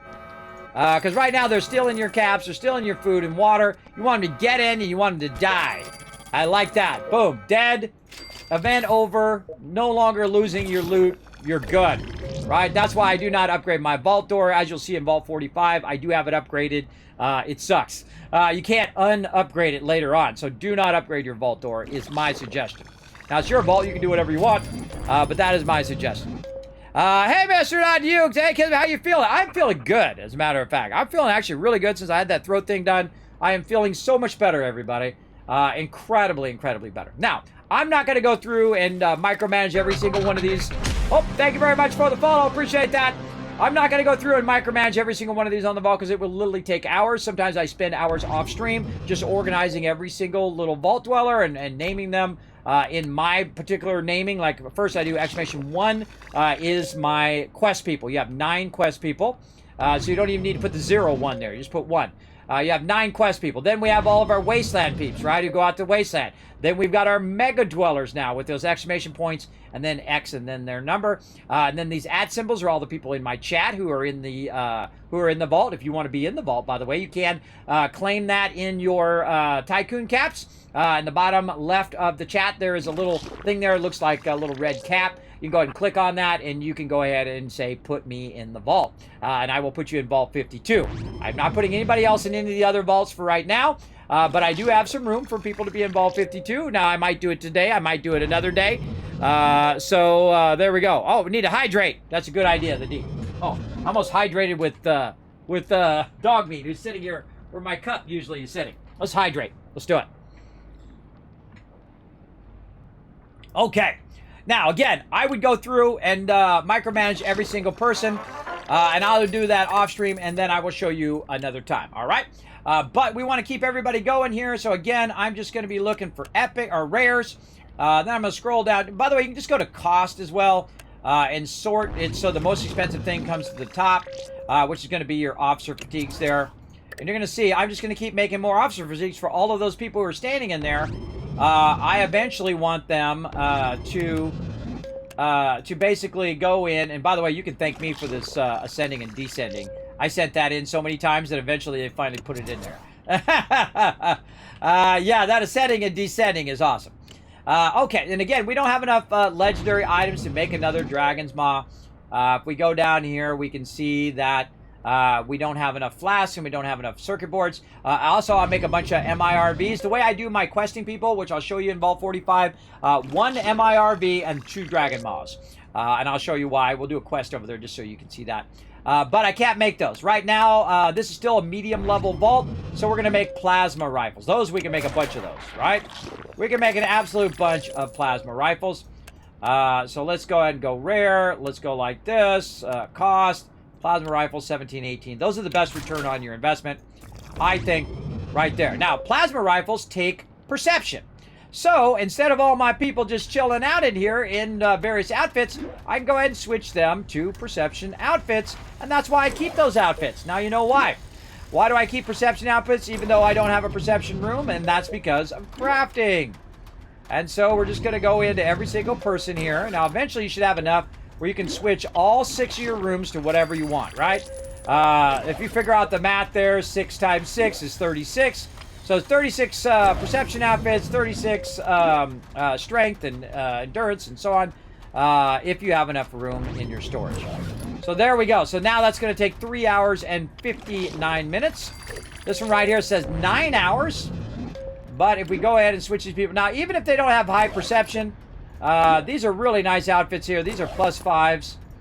And so I'm just going to go ahead and reduce that by hours and hours. Now, am I going to be playing this in 6 hours and 26 minutes? Yeah, later tonight. After our primary stream, we'll come back and we'll check on it and see how it's doing. Now, that's it for perception. Don't have any more perceptions. I got a lot of +7s there. Very nice. I also work a bunch on my +7 lab coats as well. Those are really useful, especially for people who are primarily doing it. Now, I always have one person standing in this top room, and that's usually my dude right here, and he's going to get a +7, and then I'm going to change his name up here to I7 for Intelligence 7. That means his outfit has Intelligence 7, not him. And early in the vault, I will do it based on their stats, and later in the vault, I'll do it based on their outfit, right? Now, this guy only has intelligence. He doesn't have max everything, so we'll replace him with a Mega Dweller eventually. He'll go bye-bye. We'll kick him out of the vault. The reason why I kick him out of the vault is so I can make more Mega Dwellers. Otherwise, you can't make any more Dwellers because you're maxed out up there at top. You'll see me kick 30 people out. Every time I get a bunch of Mega Dwellers, say I get 20 Mega Dwellers, I'll kick 20 peeps out. And then I will convert those Mega Dwellers over, put your names on there. You'll see me do all of that once they get to max level 50. And then I will kick all the old people out. Now I will name them. Bye-bye 1, bye-bye 2, bye-bye 3, bye-bye 4. So I know exactly who I'm kicking out so I don't kick the wrong people out. Like, you don't want to accidentally kick out your legendary dwellers. You want to accidentally kick out people you want to keep. So make sure to name them appropriately so you don't screw that up. Because I'm the type of person that would get tired, and then I would accidentally screw that up as well. All right. Anything else in here that we could do? We could go be taking out our threes. There. Oh, our rusty fat man. I forgot about that. Hold on. We're going to put that in the vault door. Let's give it to our AO #1 Defender Danger Copter. That's going to be 22 every time, but the great thing about the nuke is that it AoEs. And the missile launcher here, we'll go ahead and... oh, there's nothing better in the inventory right now. So we'll leave him. So again, this is going to AoE all the mobs that come in. So you can only really attack 2 mobs in the vault door. The reason why? Because you only have 2 defenders, right? 2 defenders. And so what you want to do is you want to have one person AoEing and the other person doing direct damage. Because that direct damage, like the Dragon Maw, is going to do way more damage than the nuke. So what you do is you have them killing them quickly with the Dragon Maw. Then they get low health. The nuke goes down. Boom. And you just kill a bunch of them at the same time. It's awesome. Or you can put them all with nukes. I've done that as well. I feel like that's actually slower. And then also your people are taking more damage because it takes longer to just keep nuking them, as opposed to doing direct damage and then just nuke them with one person, which you'll see in Vault 45. We'll get into that. All right, so that's pretty much it for that. Now, because I have a Mr. Handy, he should be around here somewhere. Where did my Mr. Handy go? Where'd my Mr. Handy for the second level go? Oh, he's over here just chilling out. Now, one of the problems with Mr. Handy, if you do take out the middle room, which is why I took it out, is Mr. Handy will go right there, and then he'll just do this one room. So you don't want to take out the room horizontally here. You want to leave that in. So I'm going to go ahead and put my stem pack room, while you're a mysterious stranger, I'm going to put my stem pack room back in there. Right here, right away, right there. Now, because I go in and out of the vault, and I'll just let the vault run for a really long time, it doesn't mean that I need to keep, 6 people in there. I would not keep 6 people in your rooms, in your step packs or right-away room. I would keep 1 person in there. 1 person in there to do his thing. What do you got? You got a +5? We got a +7 for you. Let's go look. No, we got +3s. Now, at this stage, everybody, I'm like midway in the vault. Midway through the vault, I would take out these. Now, if it's green, just sell it. If it's something like this and you want to scrap it, like Professor Outfit would be a good example, I will get the junk from it instead. But sometimes you get nice stuff there. Sports fan. Now, I don't use these. I only use +5s, +3s, +5s, and +7s. I only use these in the very beginning of the game, and then later on, I just scrap it. And that's how I get so much loot. Nobility outfit. All right, it's cool looking, but you gotta go. And it's good for certain use case, but you can see +5, +5, +5, +3, +7. You get the general idea. Now, these are +3 Wasteland gear. Same thing here. I'm just going to sell it like that. And I love the fact that you can sell all of it now, too, instead of... And I let the stacks build up because I have 1,500 weight I can have in there as well. So, yeah, we can have a lot of stuff. Oh, that thing is behind me. I just noticed that. Hold on a second. Let me fix that. So, that is not behind me. Like that. Oh, there you go. Now you're in front of me. There we go. That's something new I added to my stream. So yes, great question, by the way. Great question. Yeah, that's your in-game currency. Okay, so that gives you a general idea about Vault 52 and about midway through. Some good suggestions. Uh-oh. Right over here. There's a Mega Dweller. Get her out of there. We do not want her to, see, she's level 1. Kathy's trying to get her all of her stats up first. But some of these other people who are in outfits, I keep them in their vault suit, by the way, if they're Mega Dwellers. So I can tell them between everybody else. I don't even have to look at them. I just drag all the people who are in outfits over here. She's maxed over here right now. But we'll get these guys in here, and we do not want to disturb our Mega Dwellers. We want them to just do what they want to do by training up. You're about to see something epic, everybody. Wait till I get to Vault 0. You will see the most epic expansion of any vault ever. I worked on that for hours, everybody, for like 5 hours. I was working on that vault. I did record everything, so I will come out with a series called Fallout Shelter Revisited on my YouTube. So make sure to go over there and hit that subscribe button so you won't miss out on it. I'm going to go ahead and put those links in the chat. Go over there, hit that subscribe while you're at it. Go pop over to Twitter, hit follow as well. So there we go. So now she didn't level up. She didn't get any XP. She can sit in there. Now, one of the problems with your Mega Dwellers is they will be unhappy because they're just doing nothing but training and they've never gone into any production rooms. You'll just have to take the hit on that, everybody. And that's why I have the radio room up at the top. And that's why when Bottle and Cappy come in, they'll raise their happiness a bit. That's why I have that radio room to try to counter that that unhappiness. Like this guy right here, he's 10% happy. Why? Because he's never gone into the room. I don't have him coupling up with people. I don't have him doing anything. He just sits in there and he trains until he's maxed. And when he's maxed, though, I'll set him out to wasteland. He'll be massively OP, and then he'll be very happy after that. More of a long-run happiness. Okay, so we got those pretty squared away. Again, we need more perception outfits. We need more strength outfits, and they're going to go ahead and happily craft all that stuff. Now, we do need to replace some of our stem packs and rataways here because we do want to have enough storage. Now, I have a bunch of them right here, but you're going to see that my storage has dropped a lot because I did take out basically 6 rooms that went with stem packs and rataways. So what I'm going to do is go ahead and just do stem packs right here. And if you ever see gaps in my vault, everybody, the reason why I have gaps there is either to protect from one level to another. Like, great examples like my storage. I will block my storage away from the rest of the vault so that if anything happens to that storage, it'll move its way up the vault and then there'll be a gap and it won't transition to where my people are. Or what I will do is I'm revamping it and I ran out of cash. That's usually the main reason why I have gaps.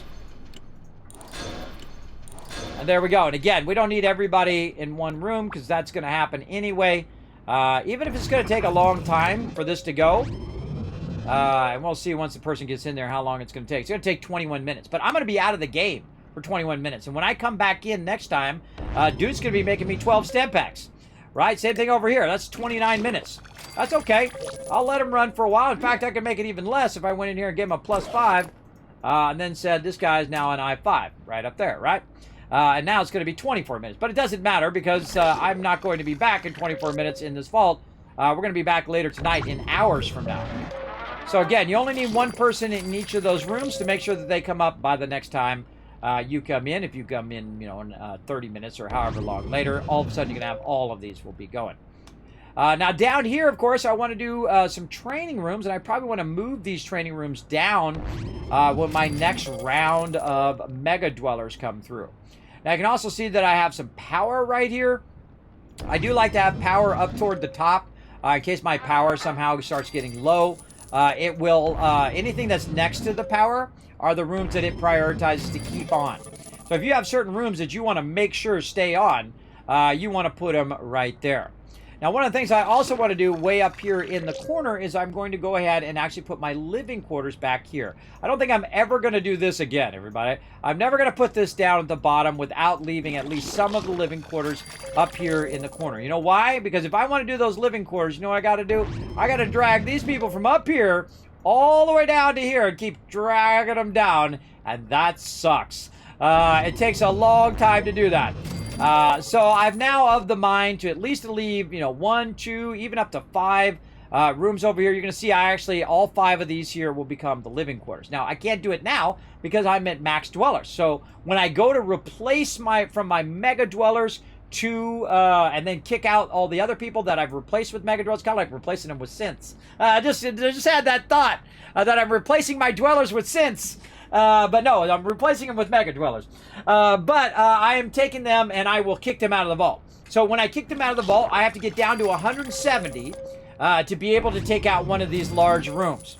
So once I can take, because that's like 30 dwellers right there. So I take out one of those large rooms, and then I can take that and then go ahead and take these rooms out and then add them over here. So that'll be a bunch of work that'll happen either on stream or off stream once I do my Mega Dwellers. I'll try to wait for it to be on stream.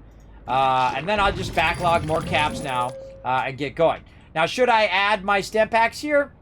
I'll leave it open for now and see how it goes. And I could basically cut this whole bottom part off from the top part, by the way, from taking this one out. But I am of the mind that your training rooms in the beginning should be very big, and then later on, if you have a few kind of stragglers, then you can make them small. I also feel like the best rooms to be small is your living quarters and your storage. Those are the best ones to be small, and you'll see that in Vault Zero. I'm testing that in my current playthrough in there. All right, that's enough of this. Now, again, normally I do quests and things like that, but since we don't have enough time, we will do that later tonight. We'll go ahead and save that and back out to the main menu. So we're gonna run out of time here. I do need to take a break in between, get some food, rest for a little bit, and then I'll be back at 10 p.m. For some Astroneer.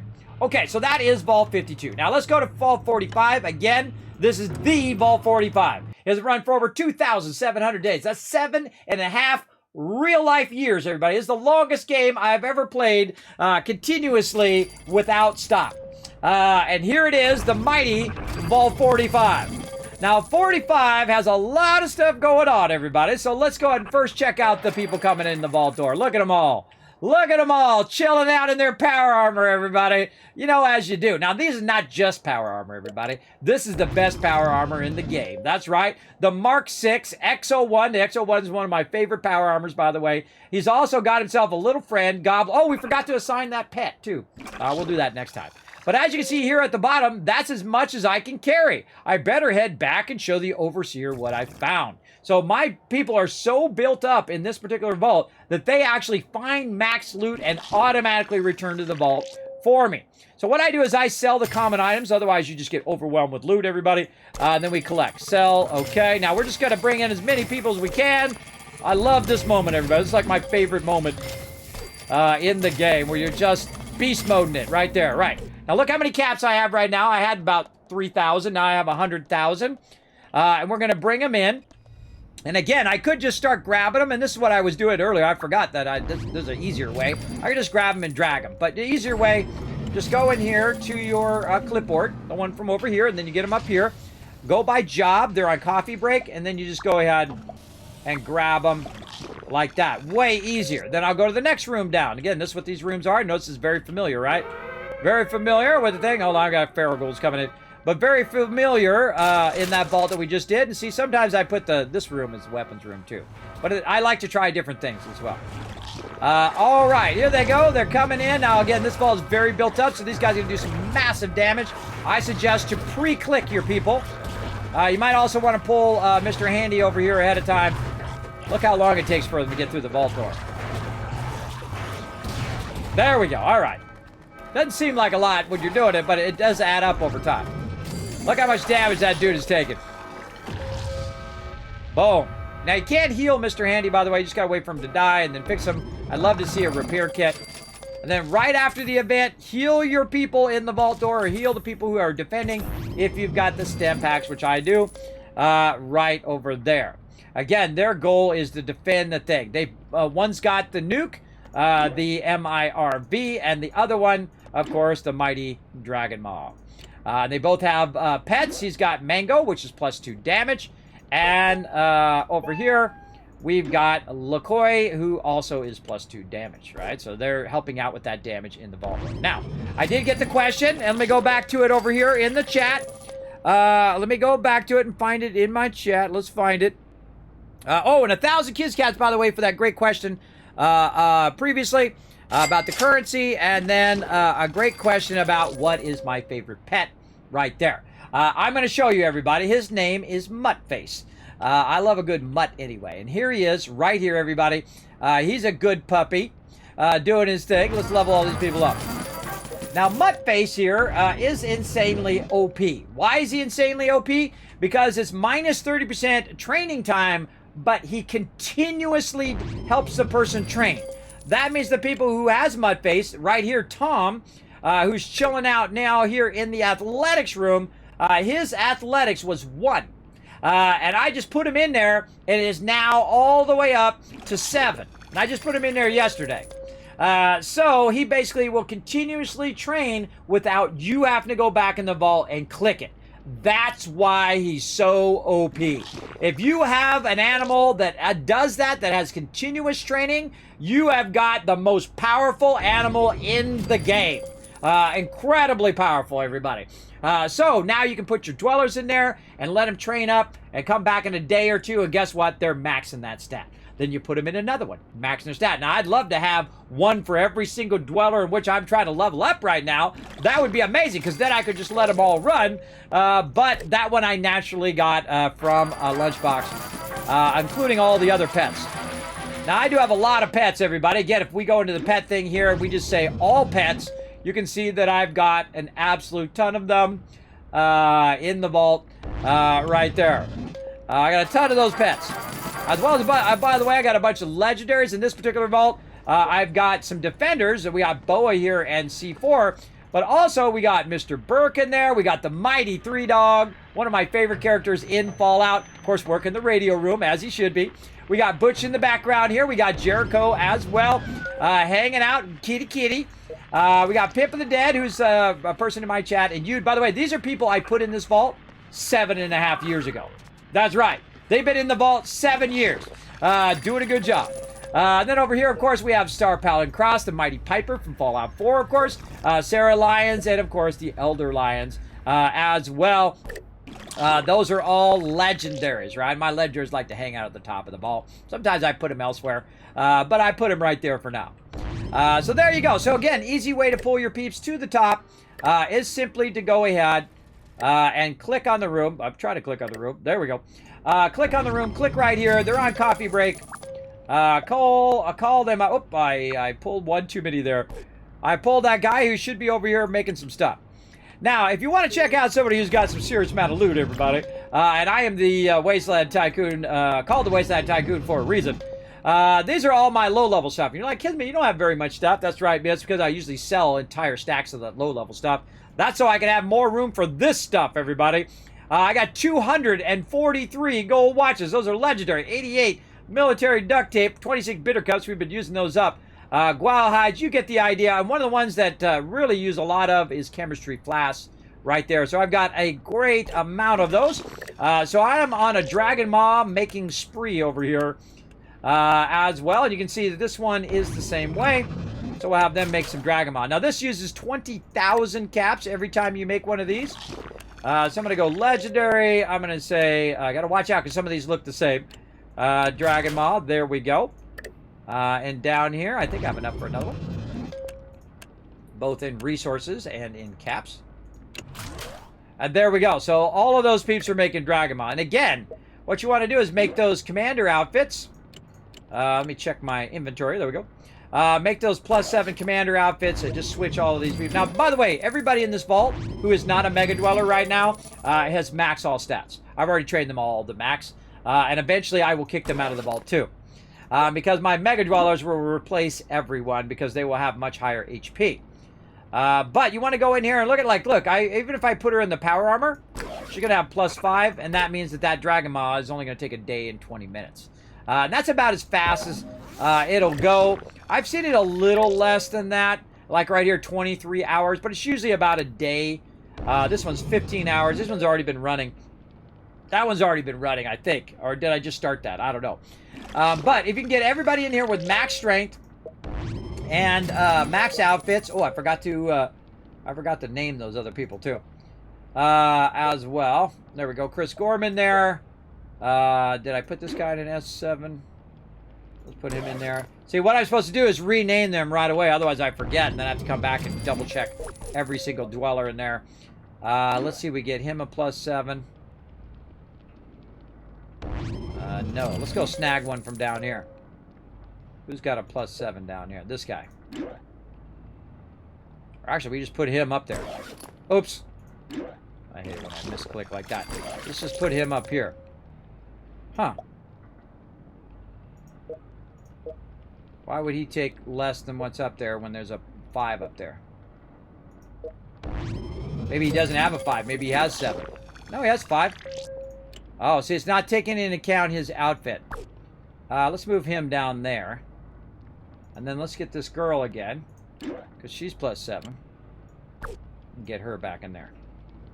Oh, what? What the heck? I don't know what's going on. All right, let's try this again. 7. 7. See, I don't even try to get the mysterious stranger in this vault, everybody. He's nearly impossible to find. This vault is absolutely massive. Okay, there's the 5. 5, you go back in there. And then here's a 7. Hold him up here. All right, now do we have 6 people? Yes, okay. So that's the max is ever going to, that's the fastest it's ever going to get, everybody. They all have max all stats. They all have, let me clear that out of there. They all have max all stats. They all have the best strength item in the game, +7. So this is as fast as it's ever going to get in there. And that's 5 hours and 23 minutes right down there. So yeah, very awesome. Insanely OP right there. And again, a lot of dweller management, a lot of outfits on and off and all of that.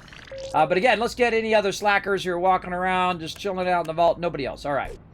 Now we'll go ahead and get all the rest of these guys in. Oh, I didn't want to do that. I want to get all these peeps in.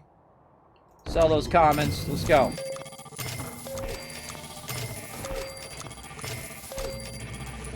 All right. Now that person, there's not enough room in the vault. Storage space to get them in, but we're going to go ahead and go over here. Comes bottle of Cappy. Scrap all this stuff. By the way, on the PC, you can hit return, by the way. You can hit OK and then hit return to get past this, because this stuff takes forever.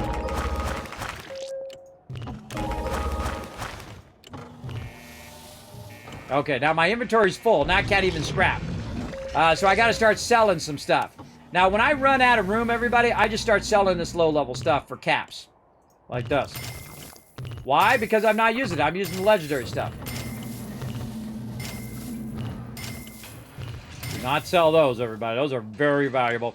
Don't sell your epics, just your cheap stuff. Sell that stuff off, and then that'll give me the opportunity to go in here. And by the way, that's a +5 right there. I could use that in my other vault. But I just get rid of all of that. Because I can do legendary stuff now. Same thing, even with his +5s here. Scrap all those. Again, there's a +7. Scrap all. And again, as you move through the game, you want to start scrapping higher and higher level stuff. I'll even scrap legendaries that I don't need.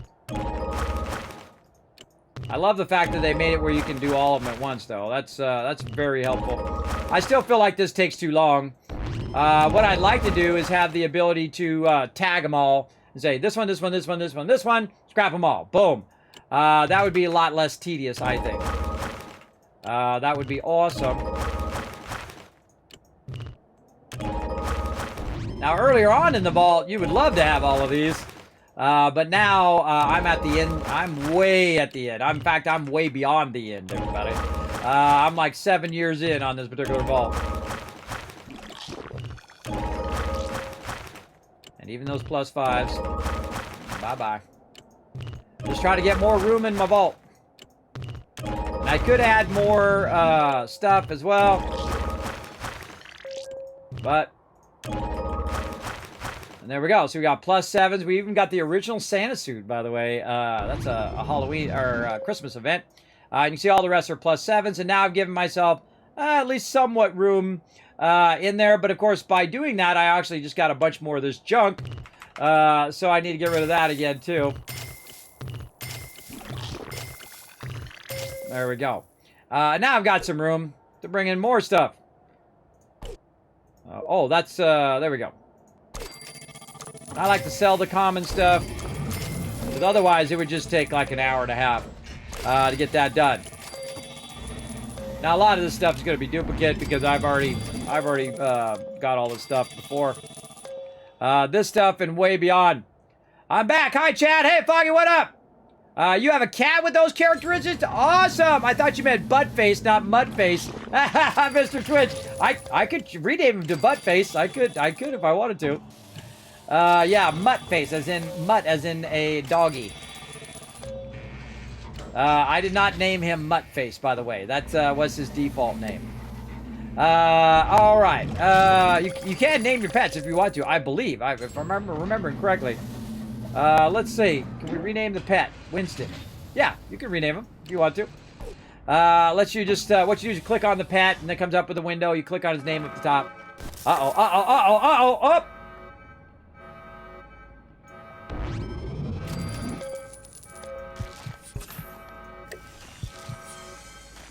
Dead. Dead, dead, dead. Could not get him out of there fast enough.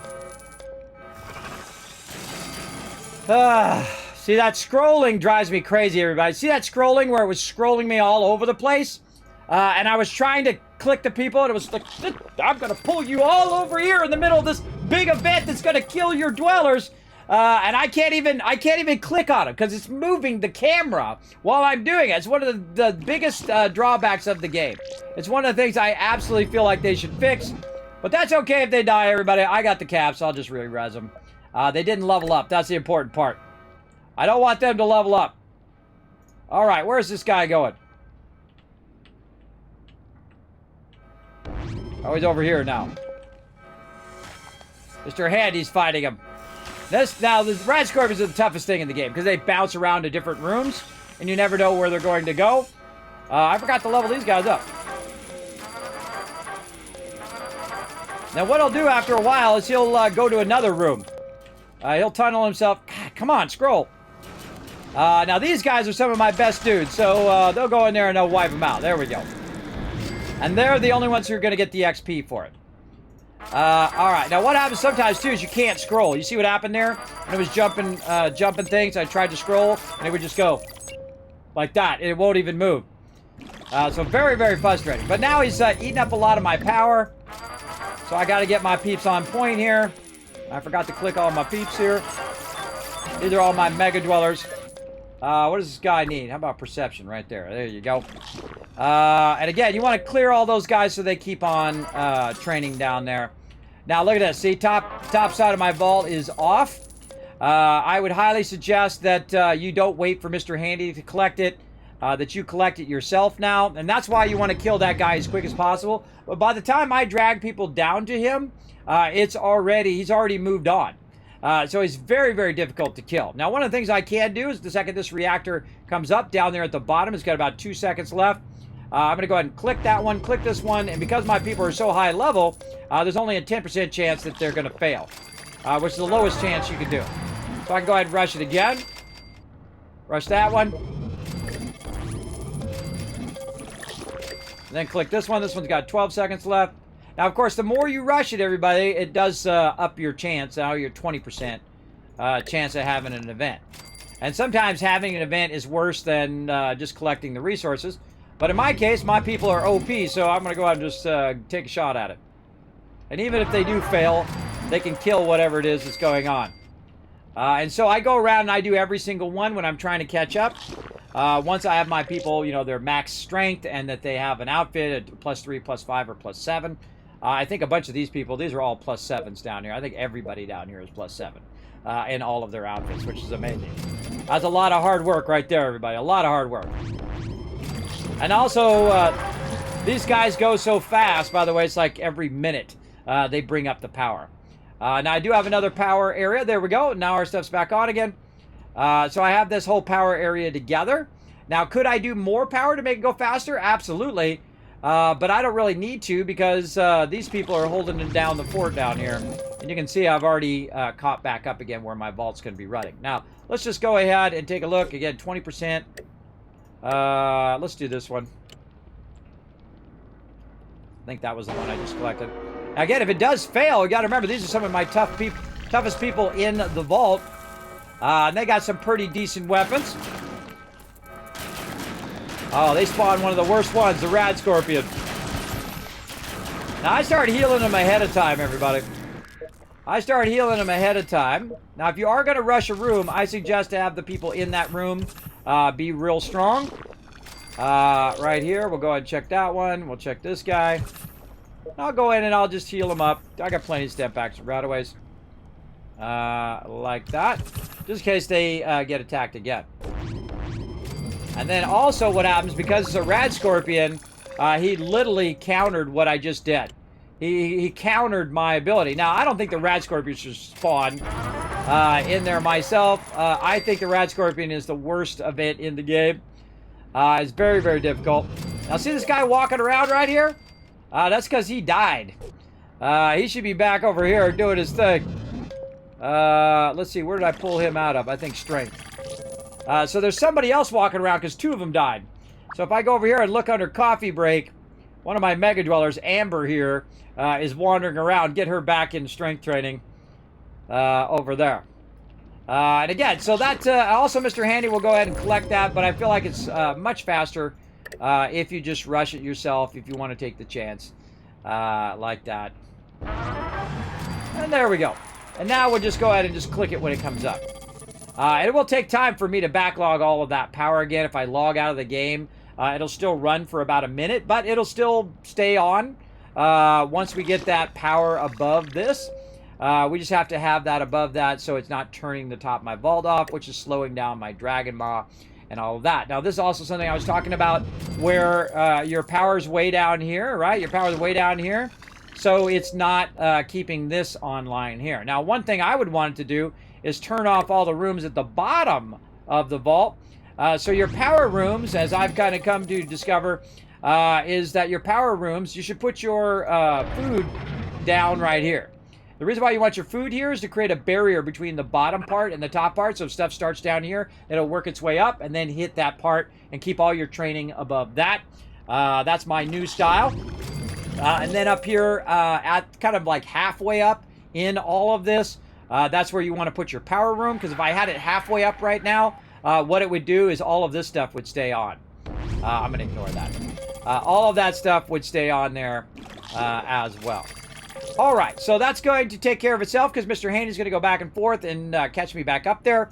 Let's go ahead and see what our pet is, because we got another pet from Quest.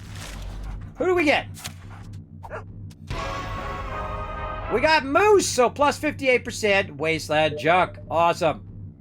Awesome. So we'll go ahead and find one of our peeps who go out to the Wasteland. Right over here, who doesn't have one. There we go, Kappa King. You're going to have Moose for when you go out to the Wasteland. So awesome, everybody. So you get the general idea. Now, of course, this takes a lot of effort to keep this vault going because it is so built up. It is pretty intense to keep it rocking. Again, I'm going to get some people over here to help out with that crafting. Oh, there he is right there in front of me. 330 caps. Pretty whippy. And again, I take everybody and I put them by the vault door. Right over here. Now, I got a bunch of peeps just standing around in the vault right now. I have 14 people out in the Wasteland. We'll do that quest real quick as well. Just so you can see what one of the quests are at the very high-end part of the game. Look at my food and water up here, everybody. My food and water is really hurting. But that's okay. We can catch back up real easy just like that. Again, the more things I add to the vault, the more that food and water goes up. I highly recommend having 3 rows of food. And then sometimes as much as 5 power rooms or 4 power rooms. And then some on the side.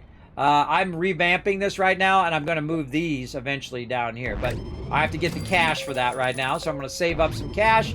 You're going to need probably about 250,000, maybe 500,000 caps to revamp this, take all this stuff back out, redo all of that. I feel like that's the next thing I want to try. I'm always trying different stuff in the vault, even though the vault's been going for a very, very long time. Okay, so another thing we want to do, though, is we don't want our people just chilling out in our vault, because that's not what we do, bro. We're going to give this guy a Dragon Maw. I've been trying MIRV versus Dragon Maws, and I much prefer the Dragon Maw for my people who are out in the Wasteland, and then you'll see in my questing I do something else. So they're 25-25. Send him out. And we've been replacing all the MIRVs that we've been testing with Dragon Maws. That is a Mega Dweller right there. Amazed Ducks. Let's put an exclamation on his name. Let's make sure that that wasn't one of another one. No, he wasn't one there. All right, so XO2, that means XO1 is here too. Again, these are my my Mega Dwellers that I actually labeled. I forgot to label. All of these are actually already Mega Dwellers, everybody. I just didn't label them. And now I don't know which ones are which, so I've at least got 2 of them that are still Mega Dwellers. So off they go. They've already got the Dragon Maw. Maze Ducks, also awesome. Send him out. And that means they start at level 1. I level them all the way up to all their stats at max. Whoa, look out, another Rad Scorpion. These peeps are already low health. Don't wait to heal them, everybody. Heal them in the middle of the event. Because you may not have enough time to click them all. I got plenty of stem packs, plenty of radaways. And those guys got him in one shot, so he didn't even move there. Those guys are really hard to kill. They're the hardest thing in the game, I think. And they keep just grabbing my power, everybody. Keeps grabbing my power, making my stuff go off here at the top. And that's because I'm sending a bunch of people to the wasteland right now. That'll trigger that. All right, Mr. Kappa King, let's get you out to the wasteland as well. Off you go. Now, you want to make sure that you don't burn up all your stem packs, and you don't have enough stem packs to defend your vault. Let's go ahead and get him. We got any more Dragon Maws? I don't think we do. All right, we don't have enough Dragon Maws. That's okay. We'll send you to the wasteland anyway. So in this particular vault, I don't go below 50 stem packs. This way, I have plenty of stem packs for that. And I feel like this game always tries to troll you when you're trying to get out of the game. Like, I'm trying to, you know, finish up on this vault and go to my other vault because I want to show you guys that. Hey, LOC, going awesome. Is it worth making a hydrant as a weapon? No. I feel like it's not. It swings slow. And even though it's labeled as one of the top ones in the game, I would not. I would not make it. I think it's not a useful weapon. So there they go. Out the vault they go. Now, what I want to do is get out of the vault. Now, I don't want my vault to go off when I'm not here, right? When I'm not around. And I've already used up all my rushes, I think, that I really want to do. I don't want to do 30%. 30% might activate another Deathclaw, or I mean, another Rad Scorpion, and then I'd be waiting even longer. But I feel like it trolls you all the time when you're trying to get out of the vault. Right? So what I'm going to do is just try to get that up enough where when I get out of the vault, that will the power will stay on, so this stuff will keep running and whatnot. And this is also something I would do off stream. Is just sit here, you know, a minute, click, and then another minute later, click, and then later, and then just get that backlog of power all the way up. And I need to redo my power and redo my water here, so I'm not, when I get hit by that, I'm not so backlogged each and every time. And I was reworking it so I could rework the crafting and move the crafting to the top, and then I could move my, you can see I have them off to the right here, all of my living quarters, so when I'm working on my mega dwellers, I can put them over there. I was testing that out. I'm always moving stuff around to try stuff out. And we'll move all this stuff around later on, but right now we just want to get our power up just past that line, and it should be good. Now also, by the way, Mr. Handy's going to go back and forth and collect that power over time. Plus I have 92%, so I'm getting a plus 10% on that collection. But we'll give it one more round here. And then we're going to go check out Vault Zero. And this is going to be insane, everybody. It's going to be absolutely nutty. I don't know if I'm having enough caps in it, because I've been literally hurting for caps in that particular vault because I'm expanding it so quickly, and Deathclaws have been attacking and all sorts of stuff that have made it a super crazy vault. But don't worry, I recorded it so that I could do a playthrough on it so you guys can see all that recording and stuff that I did off stream. So, and I'll have a bunch of Kismet tips and guides on how to keep your vault from failing in there as well on my YouTube channel. Now again, if you just popped up, don't forget to go over there and pop over to the YouTube channel, hit that subscribe, or even if you've been here forever, go hit that subscribe over there. The more you guys do that, the more cool stuff and giveaways and other fun stuff I can do here as well. All right, how are we looking up here? I think we're looking good. 17 seconds there. 5 seconds, 13 seconds. Yeah, let's just wait that out. That one's ready.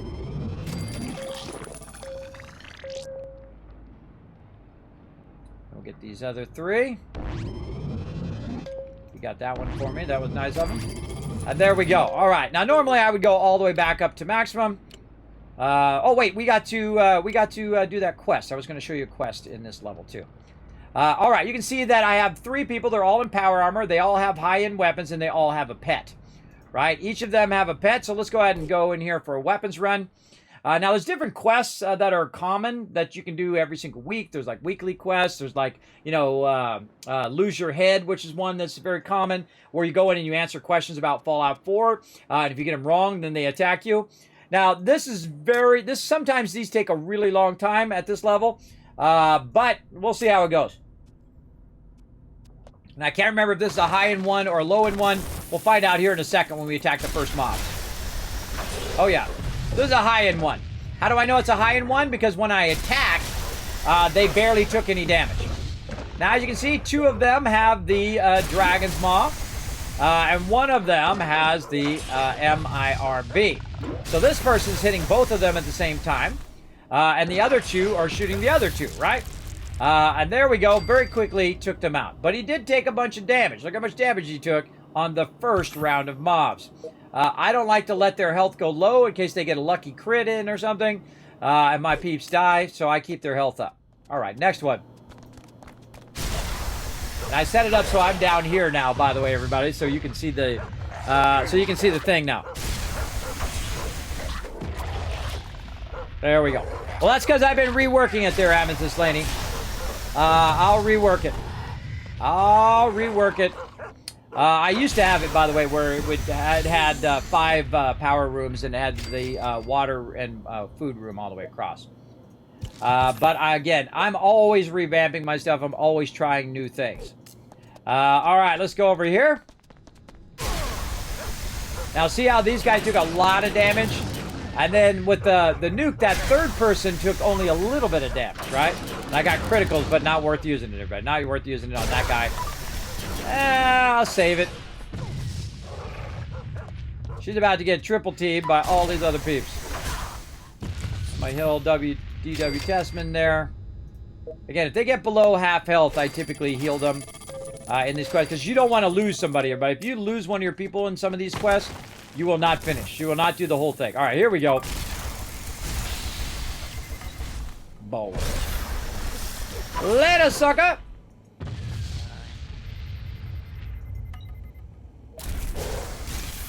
Those criticals can make the difference between you finishing this level and not. Absolutely. So it's good to get good at them, if you know what I mean. More goodies, yes. Now, again, make sure I didn't miss any shinies. No, looking good. Oh, Death Claws. Just one or multiple? I think just one. Now, sometimes it's faster to have all 3 of them with the Dragon Ball. He's real low health. I'm going to go ahead and just heal him automatically. I don't know. I feel like saving it now. He's already low health. And my guys take a lot of damage. I only got 19 stem packs left. Again, I try to heal it in such a way where he doesn't hit max health. On purpose, so that I'm not wasting that stem pack. Alright, let's go down. That's not taking too long, but still. We're going to be fighting some tough mobs. Yeah, there we go. Glad I saved it now. Boom! Look at that. That was a critical and he barely took any damage. These get really tough, everybody. They get real tough. Everybody's getting radiated. Heal him. The radiation. Whoa! He almost died there. Oh, my other guy did die. I didn't even see him. I didn't even see him with a stem pack over his head. Yeah, we lost somebody. That's what happens when I look up at you and I'm not watching the... Oh, the other guy died too. He criticaled him. Oh, no. You might actually see a failed run here. Come on, you got this, bro. Look at that damage.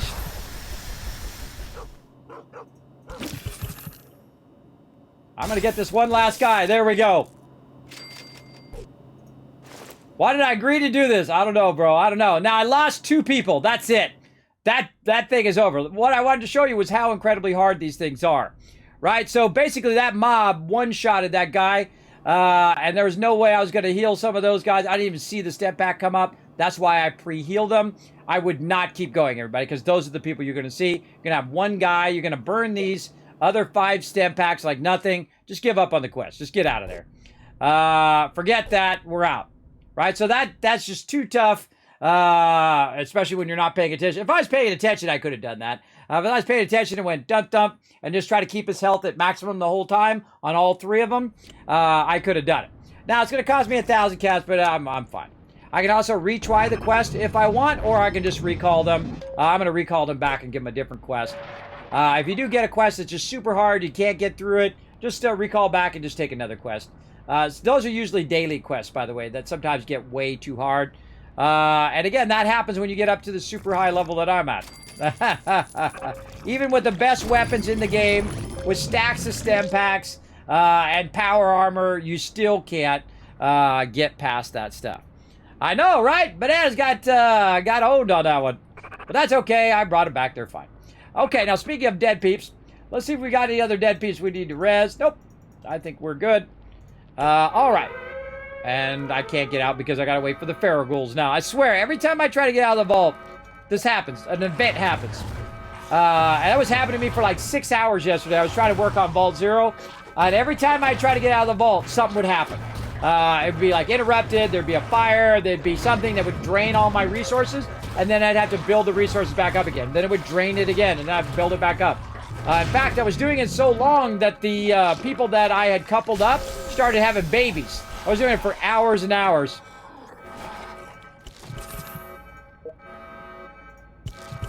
See, that Mr. Handy always freaks me out because his health is low. But as long as my peeps don't die. That's the important part. And even if they do die, I got plenty of caps. Okay, so that's pretty much it for 45. I do a lot of setting it and forgetting it in 45. I just come in here, queue up a ton of stuff, and then I log out. Like this. Save. And main menu. All right, time for the main event, everybody. Remember, this vault we started just a couple days ago. We started Vault 0, and you're about to see some crazy stuff go down. Now, I got to remember to record so I can put this in a video in the future. Right over here. By the way, I recorded like 400 gigs of Fallout Shelter and other games over the weekend. I know it was a lot. All right, Vault 0. Here we go. Remember, this vault had like 20 last time you saw it. Wait till you see this one. Remember, again, this is only a couple days old. And this is probably one of the hardest and the most awesome vaults I built up. Because check it out, everybody. Babies grew up. Now I'm at 111 vault dwellers right now, 114 vault dwellers. And every single lady in the vault is holding another vault dweller right now. Let me go ahead and get all my resources first. And I've got everybody here in what I call night mode. They're all training. And whatnot. We'll go ahead and get this as well. Now, one of the toughest things is the fact that I only have 600 caps, everybody. You should never do this if you don't have enough caps to sustain your vault. And there's our baby board. Didn't mean to click that one yet. I'm going to get all their training up first. If it lets me.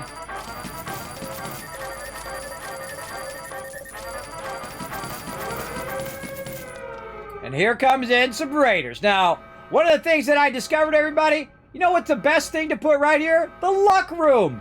That's because when your people are coming back from the wasteland, they can sit in the luck room if their health is not all the way up, which I need to heal these guys up here. If their health is not all the way up, they can go in there and chill out.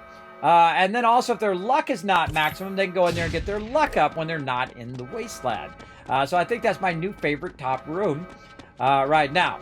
Now remember, this vault just started. So these people have low-level weapons, low-level stuff, unlike Vault 45, everybody. This one's brand new. Now, just a couple of days ago, it had just a few dwellers, and now it has 116. So it has expanded way faster than you should. And the reason why is because you don't have the weapons to fight the harder mobs. You don't have the armor. You don't have enough stem packs to heal them. So very, very difficult. Now, I keep everything in this particular vault, and you'll see why here in a minute. And I'm just trying to get rid of these peeps. There we go. Try to get rid of that as quick as possible, because it'll stop stealing your caps and stop stealing your stuff. All right, see again how it pulls me away from what I'm doing. I feel like that's probably the most annoying part of Fallout Shelter. I wish they would fix that. But back over here. I can understand if you're a new player, but if you played for as long as me, it does get annoying. All right, down here. And any other training? No, no other training. Level ups. Okay, now, all these ladies here in the strength room, what I want to do is go ahead and get those babies, but I can't because I don't have enough caps. So So I have to expand over here to get more dwellers, and I need 2,580 caps. So there's nothing else I can do now. I can't add any more dwellers. But one of the cool things about ladies who have, or with child here, is if anybody tries to attack them, they'll just run away. And they'll just move their way through the vault and eventually get to the end and then stop. See that when I'm doing that, when I'm doing this? That's me trying to grab that dweller, but I can't grab her because it's not precise enough on the PC for some reason. Where it doesn't let me grab them. Oh, I didn't want to do that. Come here. Yeah, I can't grab her. There we go. Sometimes it zooms out like this when you're dragging them, and then I can't get them for some reason. There we go. Okay, now there's one lady who's already in there right here. She was holding down the fort, so when I came in, she would be there to get that going. Now she's one of my perception peeps up here, so I'm going to go ahead and move her down. Ugh. Ah, come on. Will not let me grab her. Come on, lady. There we go. I'll move her back down here to perception. There we go. And some of these other peeps here also are... no, she's straight. She's supposed to be there. This one here... I don't know what's up with my cursor right now. That's even worse than it normally is. All right. She's perception as well. So move her down there for... Oh, actually, she needs to go further down. These need to go way down here. So perception down.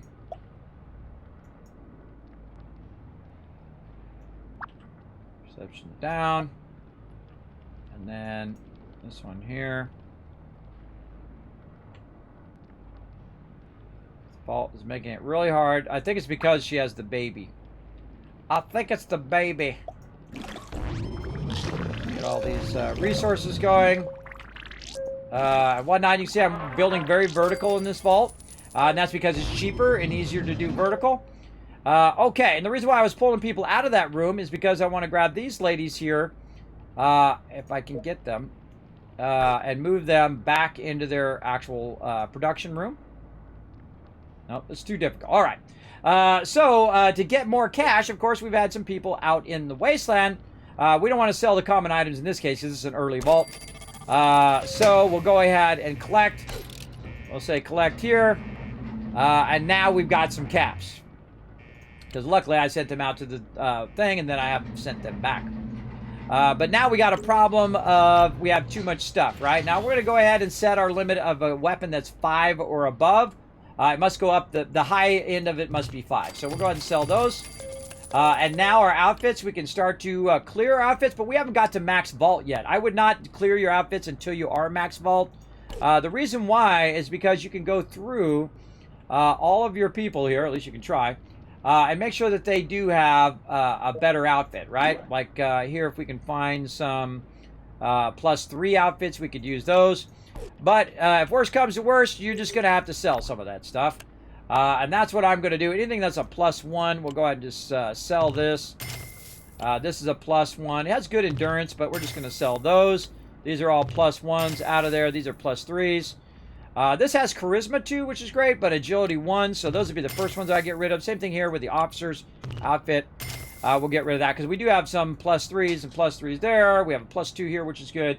And a strength 2 over there for our future dwellers that are about to be born right now. All right, and that's also going to give me enough room to bring this guy in, and this guy, and that guy, and this guy, and so on.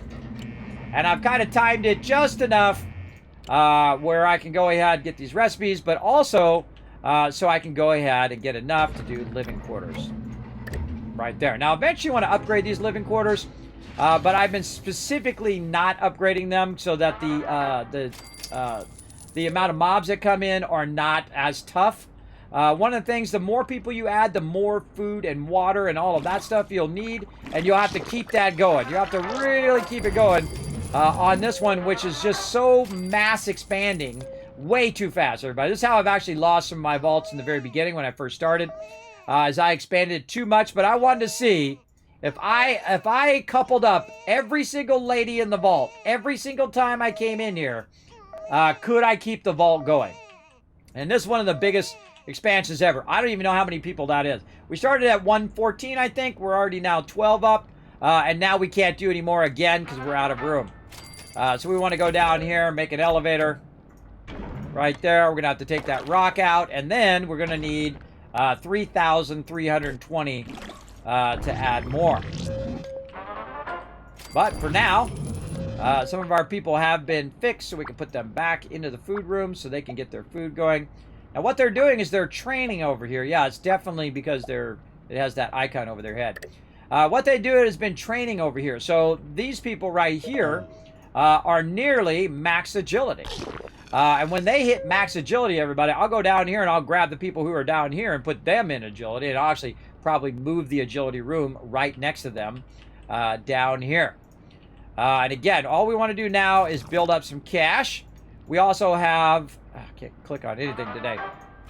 Those ladies make it tough to click on. So again, we want to go ahead and try to bring some more people in, but we can see we're blocked here. Maybe we got some junky weapons we can get rid of. This one's a 4-6, so I would consider that 5 or above. So we'll sell that. We'll get rid of this. We'll get rid of... Again, I set different milestones as I go through the vault. And that helps me keep that one. That helps me keep stuff clear. These are all 5s there. I got a nice surgeon outfit there with a +2 and a +2 agility. Do I really need that? Not really. Let's just go ahead and scrap it. Get it out of there. This one, also sell.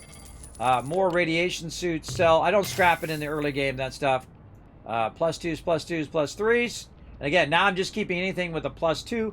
Even though the junior outfit has a +2 intelligence, that particular one, I just get rid of it. Again, I need room to bring peeps back from the wasteland. All right, here, we want to collect this guy. I get him in there. Now, to revive this guy, Peter, I need 1,000.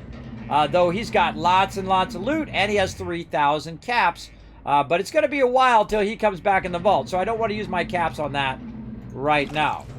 I'm now up to 500 caps. Now, you get the general idea that this is going to take a minute. This is going to take a minute. Now, the fastest way to get this going on, and I'm going to go ahead and bring my peeps who just came back from there. Oh, actually, we need to click on that agility lady. I don't know. Oh, that's because she's level 5. She's my top person, but I was looking for her in the early vault. Now I can go ahead and take the exclamation out of there, so now I just see my peeps here, so that when I am calling them to the room... By the way, it also takes out people who are already in the room. It won't show them in the list. That's why it makes this nice and easy. And you just grab those people there. I suggest doing it by coffee break, because coffee break is way easier. So you say job, coffee break, and then you grab anybody who's just chilling out and take them to the training room. I mean, instead of them walking around, at least they're getting a little bit of training going on, and that's it. We don't have anybody else going around. Now, somebody grew up. There was a girl who grew up there, a new dweller that's in there as well, but I do not have enough caps because I've been going way too fast. Way too fast in the thing, but the most important part is the vault stable? Now, at this speed, everybody, you have to spend a lot of time collecting resources and basically catching back up on resources, right? So I've got to get all of my peeps who are standing around over here. I'm not sure if this is actually one of my perception people. Yeah, but she's a low-level perception person. So we're going to move her down, down, down. She's better than somebody down here, though. Let's grab this guy, and we'll throw him up here in training somewhere. So we got her out of there. This girl right here, she's in strength. She actually has been training strength. And I didn't have enough to put that whole strength thing in. So we're going to very awkwardly get our people back in the strength room. These guys are really hard to grab when they're like that. Okay. And then same thing here. Perception room. Now, see how they run away? Now, those mole rats are going to spread. And I have no one to grab them right now because these ladies are going to run away. They're going to automatically spread throughout the whole vault. There's nothing I can do about it. Can't stop it at this point. At least in that direction. So, what I can do, though, is I can take this lady and run her over there. Take this lady and run her over this way. These guys are going to end up here. We got some people in the center. That lady's going to run away. These guys are going to go and help out there. And that's a way to stop it. You just put a line of peeps in there and try to stop it. We'll grab a couple of these peeps. Go help there. Down here, these guys are trying to stop it. These guys have already stopped it over here. So they're stopping that wave. Now watch out, because some of your people might die, and sometimes it doesn't show you their health bars, which is not good. Like you saw in that quest I was doing. So if it doesn't show you the health bars, it's hard to know when they're getting low health. And there we go. Now, one thing that happened there, again, see my food went away? So the longer that event goes on, the longer it's going to take me to recover after that event.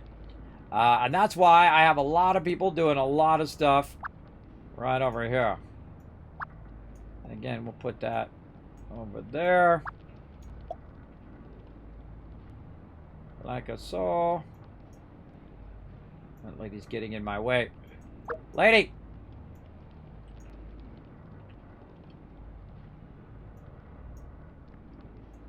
Ah, can't grab him. There we go. Patience is a virtue. Get in closer. There we go. And there we go. So it's going to swap out all the low-level noobs out of there and put the high-level peeps in. And again, what I'm trying to do now is recover my food. So I'm trying to get these ladies, even though they are being incredibly difficult to get out of there. There we go. Really zoom in on them. And then I'm just going to use my WASD. There we go. To grab them and put them back in the room. Now, because these people have been leveling up their agility.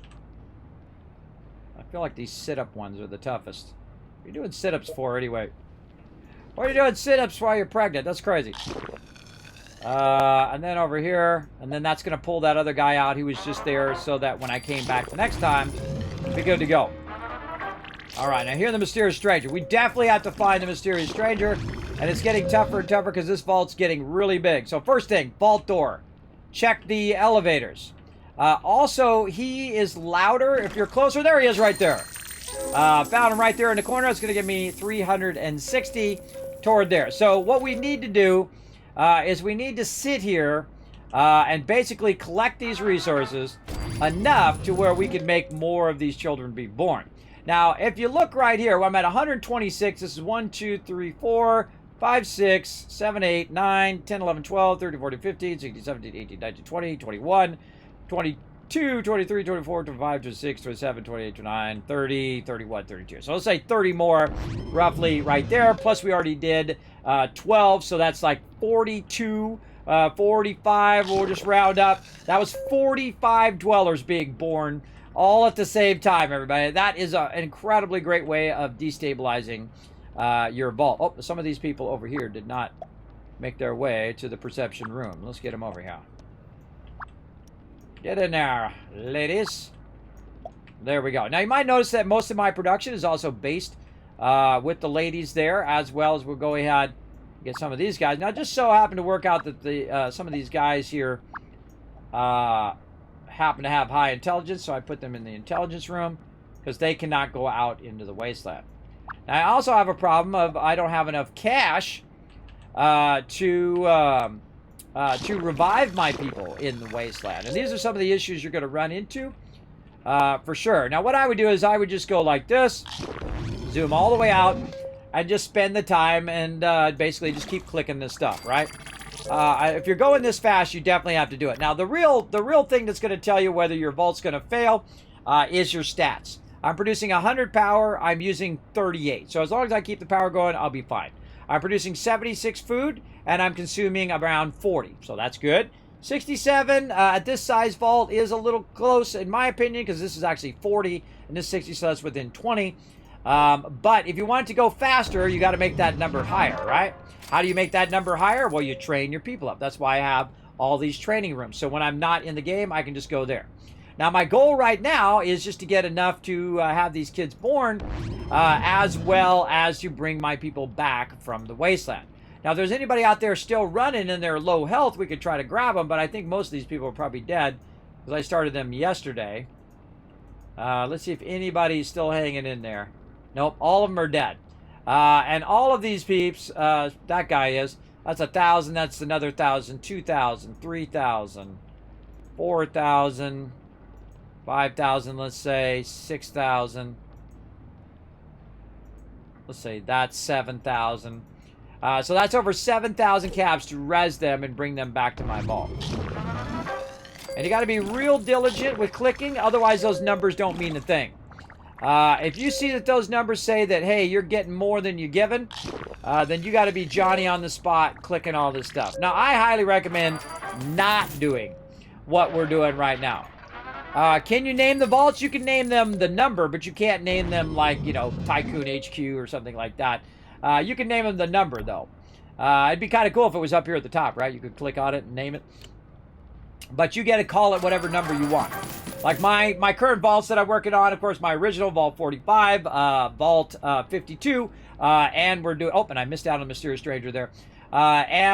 This is Vault 0 right here. All right, so again, zoom all the way out. Listen for that Mysterious Stranger. I didn't even hear him come up because I was talking. But now this is just a matter of time. Just me sitting here and doing this. And I was doing this for hours yesterday because every time I would get to the point where I'm like, okay, I got all my water and all my food at maximum. Okay, I'm good. And I was just about to get out. Oh, Rad Scorpion. Oh, Death Claws. Oh, Raiders. Oh, Fire. Oh, something. There's always something that's like interrupting what you're trying to do. And of course, you're trying to sustain your vault as well. Now, another way to help with that is I've got some people just chilling out here. I've got some peeps up here at the top. I've got 6 peeps who are... Oh, I had 6 peeps. Why are they no longer at the top? I don't know. I might have pulled them down. I don't think I pulled them down there. Maybe I did. Maybe I pulled them down there when I was doing something. I don't remember. But I can tell that these are the peeps that go up there because their luck is really high. Right? See how their luck's really high? Because I've been leaving them in there training. And they're at luck 5. Now, why am I training just these 6 people up to luck 5? Well, I'm getting started with a group of 6, and then those 6 people will go out to the wasteland, and that's when I'll be making the bank, everybody. When you have really high luck on your characters, should be 6 in there now, they are also acting as my defenders in my vault right now as well. So if people come in, they will defend the vault.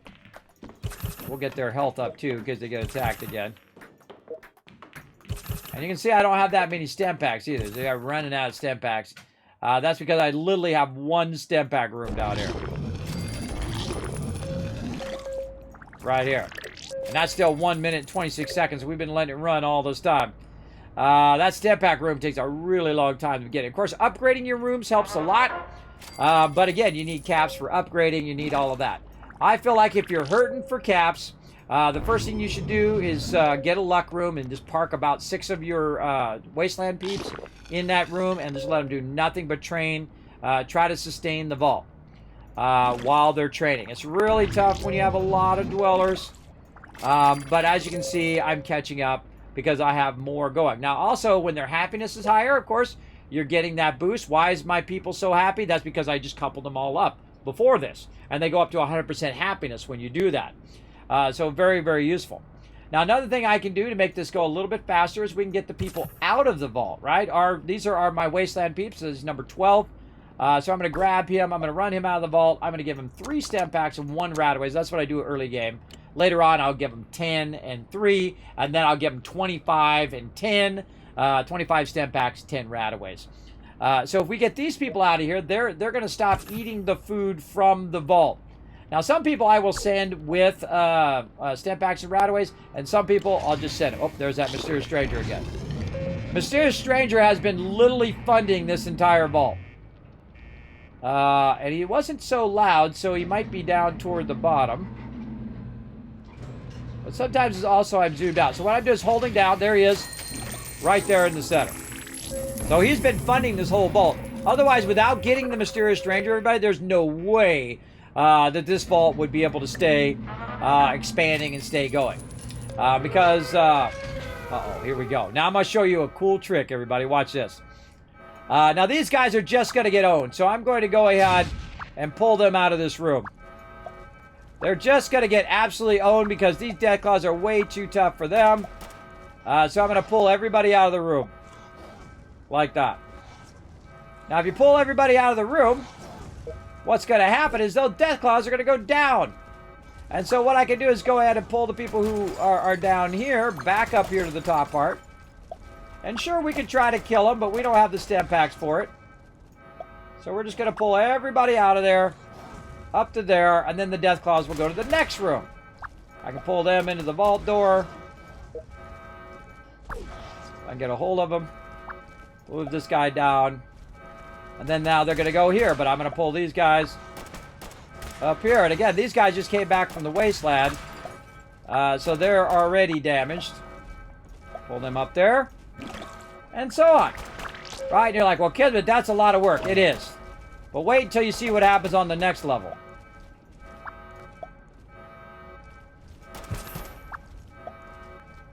And there we go. Pulled them all out of there. Oh, except for that lady. Oh, it already moved on. Move her up here. Now what happens on this level is all the ladies are going to run away. And now you got this one dude on the left. Same thing on this. The next level, when they go down, all these people's going to run away. Let me grab all these resources while I'm at it. And all the ladies are going to run away. Now these dudes right here are going to be in trouble, so we're going to pull them up. If I can grab them. The hardest thing is grabbing peeps sometimes, everybody. I don't know why. Sometimes it's like 1,000 times harder. And again, pull these people up. Out of there. And now what I'm going to try to do is just try to get ahead of them. While the guys are going by, right? So now I'm going to get ahead of them. Grab all the people who are not ladies. Level up those ladies. And watch out that they're not attacking just one person. These guys here. Now going up here. And it's a lot easier when you don't have this many dwellers. You just have all your ladies with child. Let's drag these guys into training. If they stop, you know you messed up. You don't want them to stop. You want them to get to the bottom of the vault.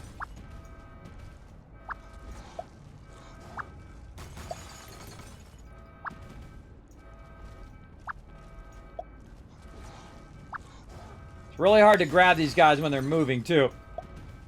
So get a little head start on them. You can also grab them by who is the lowest health. That's helpful as well. Oh, come on. Sometimes I lose people because I can't grab them fast enough. And that sucks. These Deathclaws are way more powerful than these newbie dwellers. This guy. And there we go. So they made it to the end of the vault. Now what they're going to do is they're going to start working their way back up the vault again. So here we go. Now they might stop at some point and attack your peeps, so watch out. But most of the time they'll go up pretty high first before they do that. They're going to cross over to this side. All the ladies are going to run away again. And sometimes they'll go up and they'll attack all these guys. Now again, I do not have the stem packs to fight these guys. So I'm just going to have to take the hit. I'm going to have to take the hit and just let them run wild in my vault. Okay, watch out for these guys on the side. See, look at these guys right here just triggered. That means they're going to go for them. I'm going to take them out. Now, see how they're not fighting these peeps or these peeps? That means they're going to go out the vault door. Now, we got a couple people in the vault door. They're not going to bother them. They're out. That's it. So, basically, I avoided all of my people dying by basically just letting them run wild in my vault. Now, one of the problems is, of course, now your food is all the way back down to 0. And you have to sit here and basically try to recover all of your stuff as well. Now, if I don't have the stem packs for it, I don't fight those Deathclaws. I absolutely don't. And I've been expanding so quickly that these people cannot fight off those Deathclaws. It literally, if I let them fight everybody all the way, it takes all the way to the bottom of the vault before they actually kill all 3 of them. So this is why you normally don't expand this quickly, because it's very difficult to fight off the mobs, especially rad scorpions, especially Deathclaws. So I try to fight off. I just try to avoid the Deathclaws. I try to fight off the rad scorpions. I try to build up as much stem packs and radaways down here as I can, right here. It's got another 35 seconds before I get some more. And then I just try to skip by those events, right? And that's a great way to save your vault. Thanks for the follow. That's a great way to save your vault. Now, of course, if they were all pregnant, it would just run past all of the ladies, and it would just be the guys that are getting attacked. Now, again, every time you take somebody like Gene right here, and you run him out to the wasteland like this, give him 3 and 1, you could get attacked again. Now, if I get attacked again and all these people are low health, man, that's it. You're going to have a bunch of deaths in your vault big time. Big time. So you got to stay ahead of the curve. You got to stay way ahead of it. And thanks for that follow. The Iron Minotaur, Draven Vid earlier, and then, of course, Minty just now. Thank you very much, Minty. Appreciate that. Now, we also have a lunchbox we can try to open here. Let's get that going. We got an accountant outfit. Nice. Some caps. Oh. Legendary junk. Very nice. Some food, and then always the last one is the best one. We got another epic. Now we have 3 epics in this particular vault. We got Duncan coming in. So we got a new vault dweller coming into the vault. Now here's the sucky thing, everybody. Oh, trying to click him. Here's the sucky thing. I'm going to grab him and drag him in the vault. Sorry, you're full. Nothing you can do. Sucks to be me. That's because I have a bunch of dwellers that are already in here. Look at all those resources, man. So that's why I go vertical resource. I don't upgrade them because the events that happen in the room are harder to do. Now, again, if you get like a fire or something like that right now, you'd be in trouble. And that's because the food is causing them to take damage as well. That's why they're low health at this point. Now, also, they'll get radiated if you are low here. So I'm trying to recover on that food, and I feel like the game just does nothing but troll you the whole entire time you're trying to recover. So, you know, if you're sending nobody out to the wasteland, if you're just sitting here chilling out, you need to have the capacity to get that food back up to maximum. And what I like to do is get the food up to maximum, put everybody in training, and then log out of the game. That's what I like to do. Now, obviously, we're not going to have enough time to do that today, but I did want to show you that. I'll do this off stream, everybody, so you have to sit here, because this will literally take me, depending on how many times I get attacked, could take me 30 minutes, could take me an hour, could take me 2 hours, 5 hours. Yesterday, I did it for 6 hours, because every single time I'd be ready to get out of the vault, it would interrupt me. It said death claws in, they eat up all my food, or whatever, and then I'd have to do the whole thing again. And then I have to do the whole thing again. It's really how resilient you are, too, and how much time you have to keep that rocking. But, again, if we go in and we look at the stats of the vault, the stats look fine, right? We got 176 and 67. That's better than all the... It's basically we're producing double the amount of water, double the amount of food, and all of that stuff. But you got to collect it. You got to click here and make sure the second it comes up, you got to click that. And usually I have the vault like this. And then if I'm waiting on something specifically, I'll go ahead and click on it and look at the number here at the bottom. 37 seconds on that one. We have 1 minute and 24 seconds. 39 seconds there. So this one here at the top is going to be the first one. So I'll keep that one clicked. And then notice that it stays clicked even when you click other rooms, when you collect other rooms. Like there's some more stem packs, which is good. We also need more caps. We need more caps to expand our living quarters, 3,320 caps to keep those living quarters going. And I'll just, you know, click around, keep everybody leveling up because that gives me caps. Also heals them up, by the way, if they were low health. It allows to heal them up as well, so you want them to level while you're at it. Get that food. And there we go. So the next food one is that one. And then this one's probably shortly after, if it'll let me click on it. Nope. There we go. Sometimes the cursor on the PC version is funky. 30 seconds there, 27 seconds up here. So this one actually goes way faster because they've been trained up. A lot of the people in here are agility 7 or better because they were at the beginning of the vault, and I've been putting them in training every time I log out. So that's the trick. You put them in, you log out, you go in, and then the thing is, it only takes them like a couple hours. Well, in the beginning, if they're level 1, it'll take them 30 minutes. And then it will take them a couple hours, and then like 4 hours, 6 hours, 8 hours, and then like 24 hours as they get higher and higher up in that stat.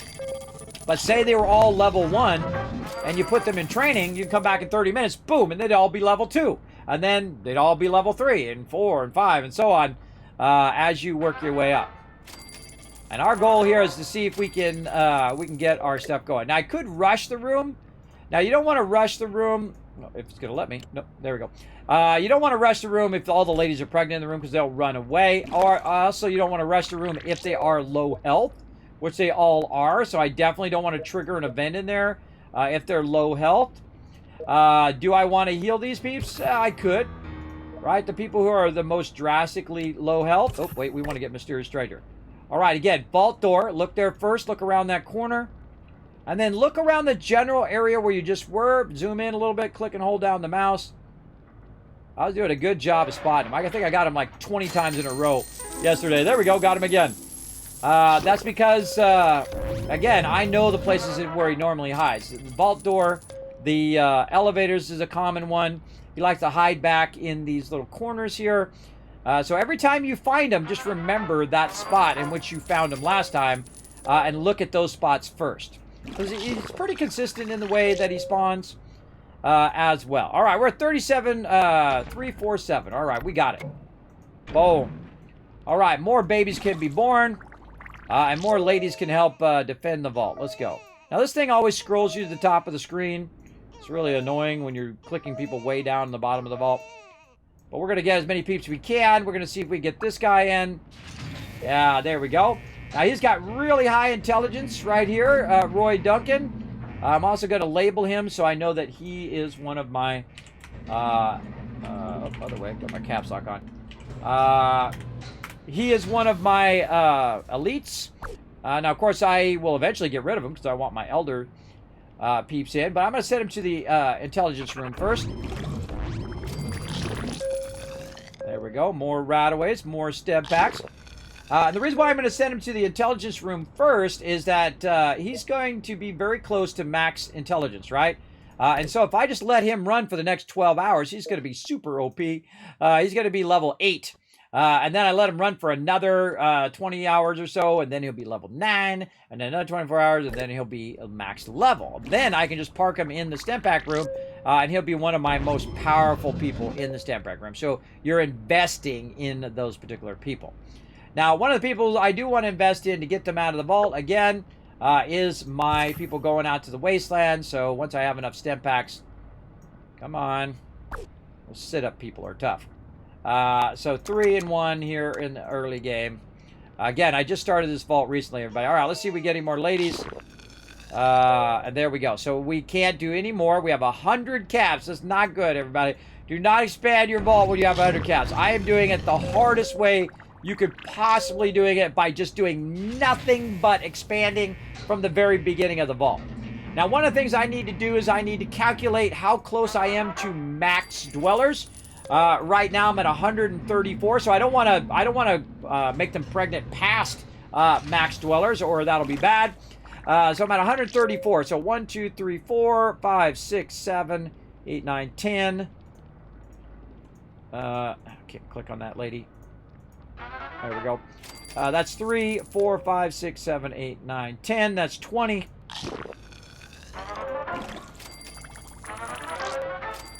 So let's say 20, 22 more. Let's just guess 20. So that's going to put us at 154 roughly when these are all born. But because it costs so much to put these rooms down, that one of the things you might want to start upgrading is these rooms. Is it more expensive to put the room down, or is it more expensive for you to upgrade the rooms? Well, in this case, you can see that's only 375. So we could have upgraded that room and added 4 more dwellers to it. So that might be our next option, right? Because doing 3,000 more down here, in this case 4,000 more, is going to be a lot more. So let's see if we can spot that Mysterious Stranger, though I'm not going to have much time because I took a few seconds there. I hate it when I see him and I go to click on him and he's gone right when I see him. Yeah, I'm not going to catch him in time. I'm not going to see him in time and not going to be able to click on him in time before he goes away. Oh, actually, he's hanging out quite a bit there. Unless he already went away and I didn't hear him go away. That's a long time for him to hang out.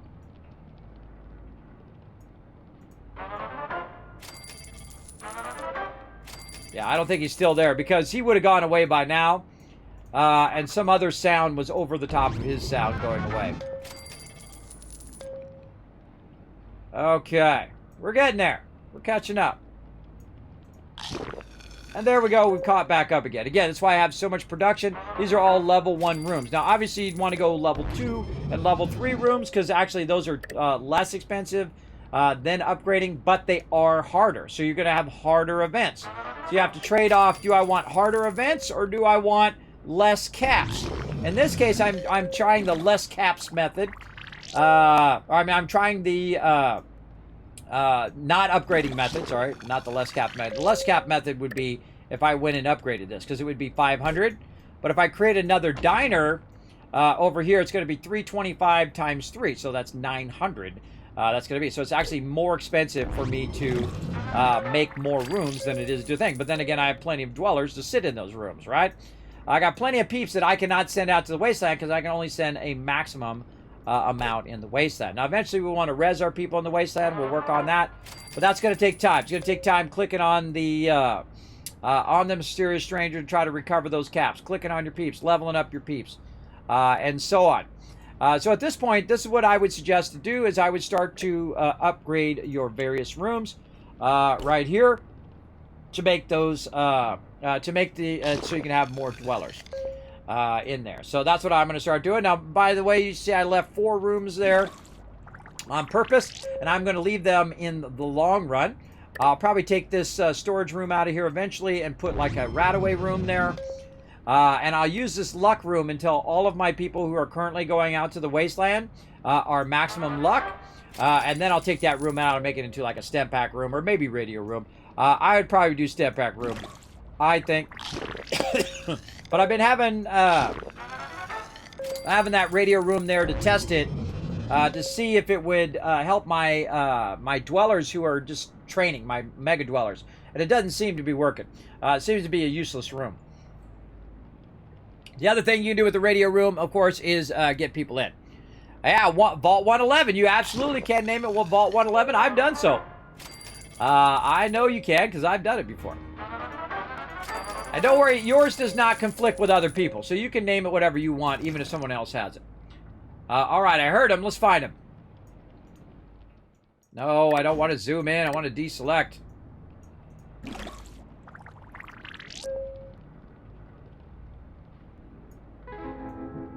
Already gone. Again, the bigger your vault gets, the tougher it is to find him. But sometimes also, if they when they level up, you get a little bit of caps, as well as when you rush a room and you succeed, you get caps, as well as you occasionally. Let's see if it happens. Nope. Occasionally, when you're collecting resources, you also get caps. That's why also you want to put your people not only high agility, like in this case, but eventually I want them to have high luck. So that means that I keep getting caps from every single room in the vault itself. So really fantastic way to get your caps up. Now again, I'm playing it the hardest way you possibly can. Just massive expansion here. Trying to get 375. We've got nobody else coming back from the wasteland, so ain't nobody bringing us back caps from there. So we got to rely on the vault here. We got to rely on it to bring it back. And again, keep that food and water going. Another person leveled up. Try to get to that 375. Getting there ever so slowly. And again, we could revive some people. We definitely don't want to do that. It's going to burn up our caps. Who do we got in here? We got Larry Brown, who is who's an elite. You can see he's got an E in his name there. What's he good at? He's good at strength, charisma, and agility. I'm not really hurting for any of that. So we'll just keep him in the agility room right now. Let him train up. Or actually, let's put him in the strength room. Let him get his strength all the way up to maximum. And you can see that some people are not in production rooms. They're just training up all the time. And that's because I've got all my rooms fairly full. I think I have them all in there. 1, 2, 3, 1, 2. There's somebody missing in this room. I'm missing a strength person. Probably one of these I put down here in stem packs.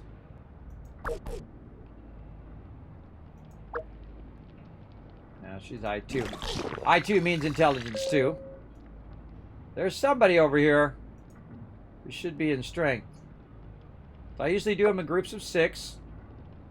Oh, you stay there, lady. Usually do them in groups of 6. So somewhere there's a strength person who should be in this first strength room. Let's see if we can find her by going and clicking and see if there's anybody who's strength. We're doing by name. There we go. Strength who's not in a power generator. That's why I give them an S so I know which ones are in there. Water treatment right here. Hannah, she didn't have that much strength anyway. Anybody else? No. Person should have pretty high strength. No, don't see the person off the top of my head. Now, I don't have to worry about my resources as much now. Because all I'm trying to do now is status quo. Oh, I'm at 566. I didn't even notice. That's from collecting the resources, by the way. And clicking the peeps. So she was right here. Because I sent them into the strength room. So she should have been... Yeah. Oh, because only 4 of them went in there. So I might have taken the other one that was already in there who hadn't trained up yet. Oh, I bet it's this lady right here. Let's put her back up here. Right there. All right, so 566. All right, let's go ahead and now upgrade our living quarters. So I'm going to leave those living quarters there, so when I go to do Mega Dwellers later, I'll be good to go. All right, more ladies.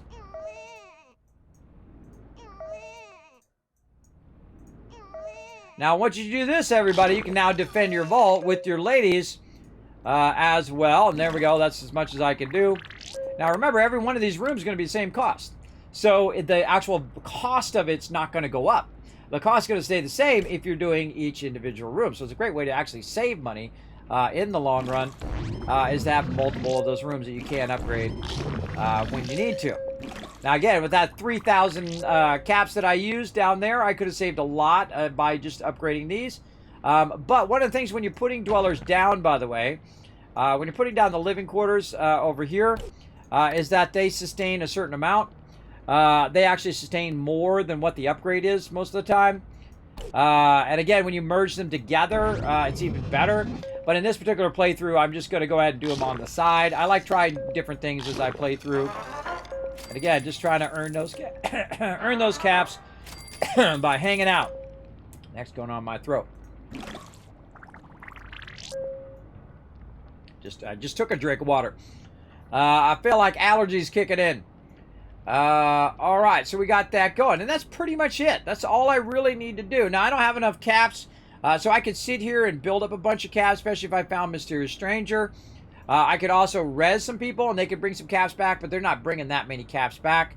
One of the things that I might want to do is just wait out these guys right here until they have got max luck, and if they've got max luck, then what they'll do is they'll go out in the wasteland and they'll get more caps than it costs to res them. So if I have 1,000 caps and I res them, they're going to have 1,000, 2,000, 5,000. Most of these guys right here, they'll probably end up getting between 8,000 and 10,000 caps every time they go to the wasteland. As they get higher and higher level, they'll go for longer and longer. They'll get more and more caps. And as I give them more and more stem packs, they'll last longer as well.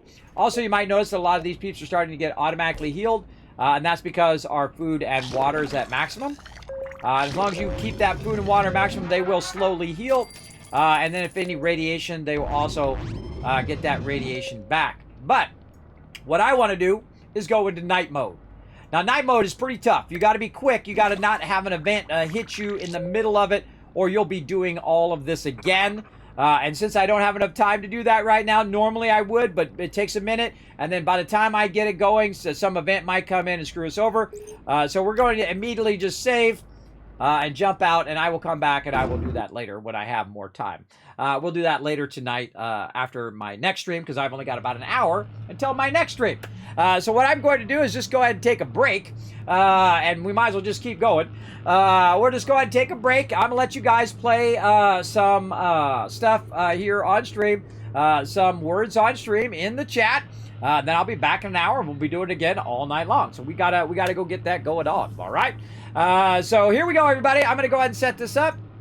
Let you guys enjoy some autopilot here. Oh, well, let's also turn off the sound over here so you guys can hear that sound. And then we'll be back tonight. We'll be playing some Astroneer. Oh, well, I'll be back in just a little bit. Playing some Astroneer, so stick around. Enjoy some words on stream. You just type it right in the stream. I'll be back for some Astroneer and more Fallout Shelter, and we'll go and get that vault into night mode later on. All right, so let's go. Here we go. There you go. Off you go, everybody. I'll be back in a bit. Oh, wrong one. Over here. Back in just a bit. Thanks for watching this video. Keep the Kismet love train a-going. Drop by my Patreon and show your support. Big thanks going out to Resident Spike, Rotisserie G, JC Hunter, AMZ, Carlos, Jeremiah, Notorious TDK, Scriplin, Ems, Brando, and Blaring Fire. Click to watch more videos, and I'll see you next time.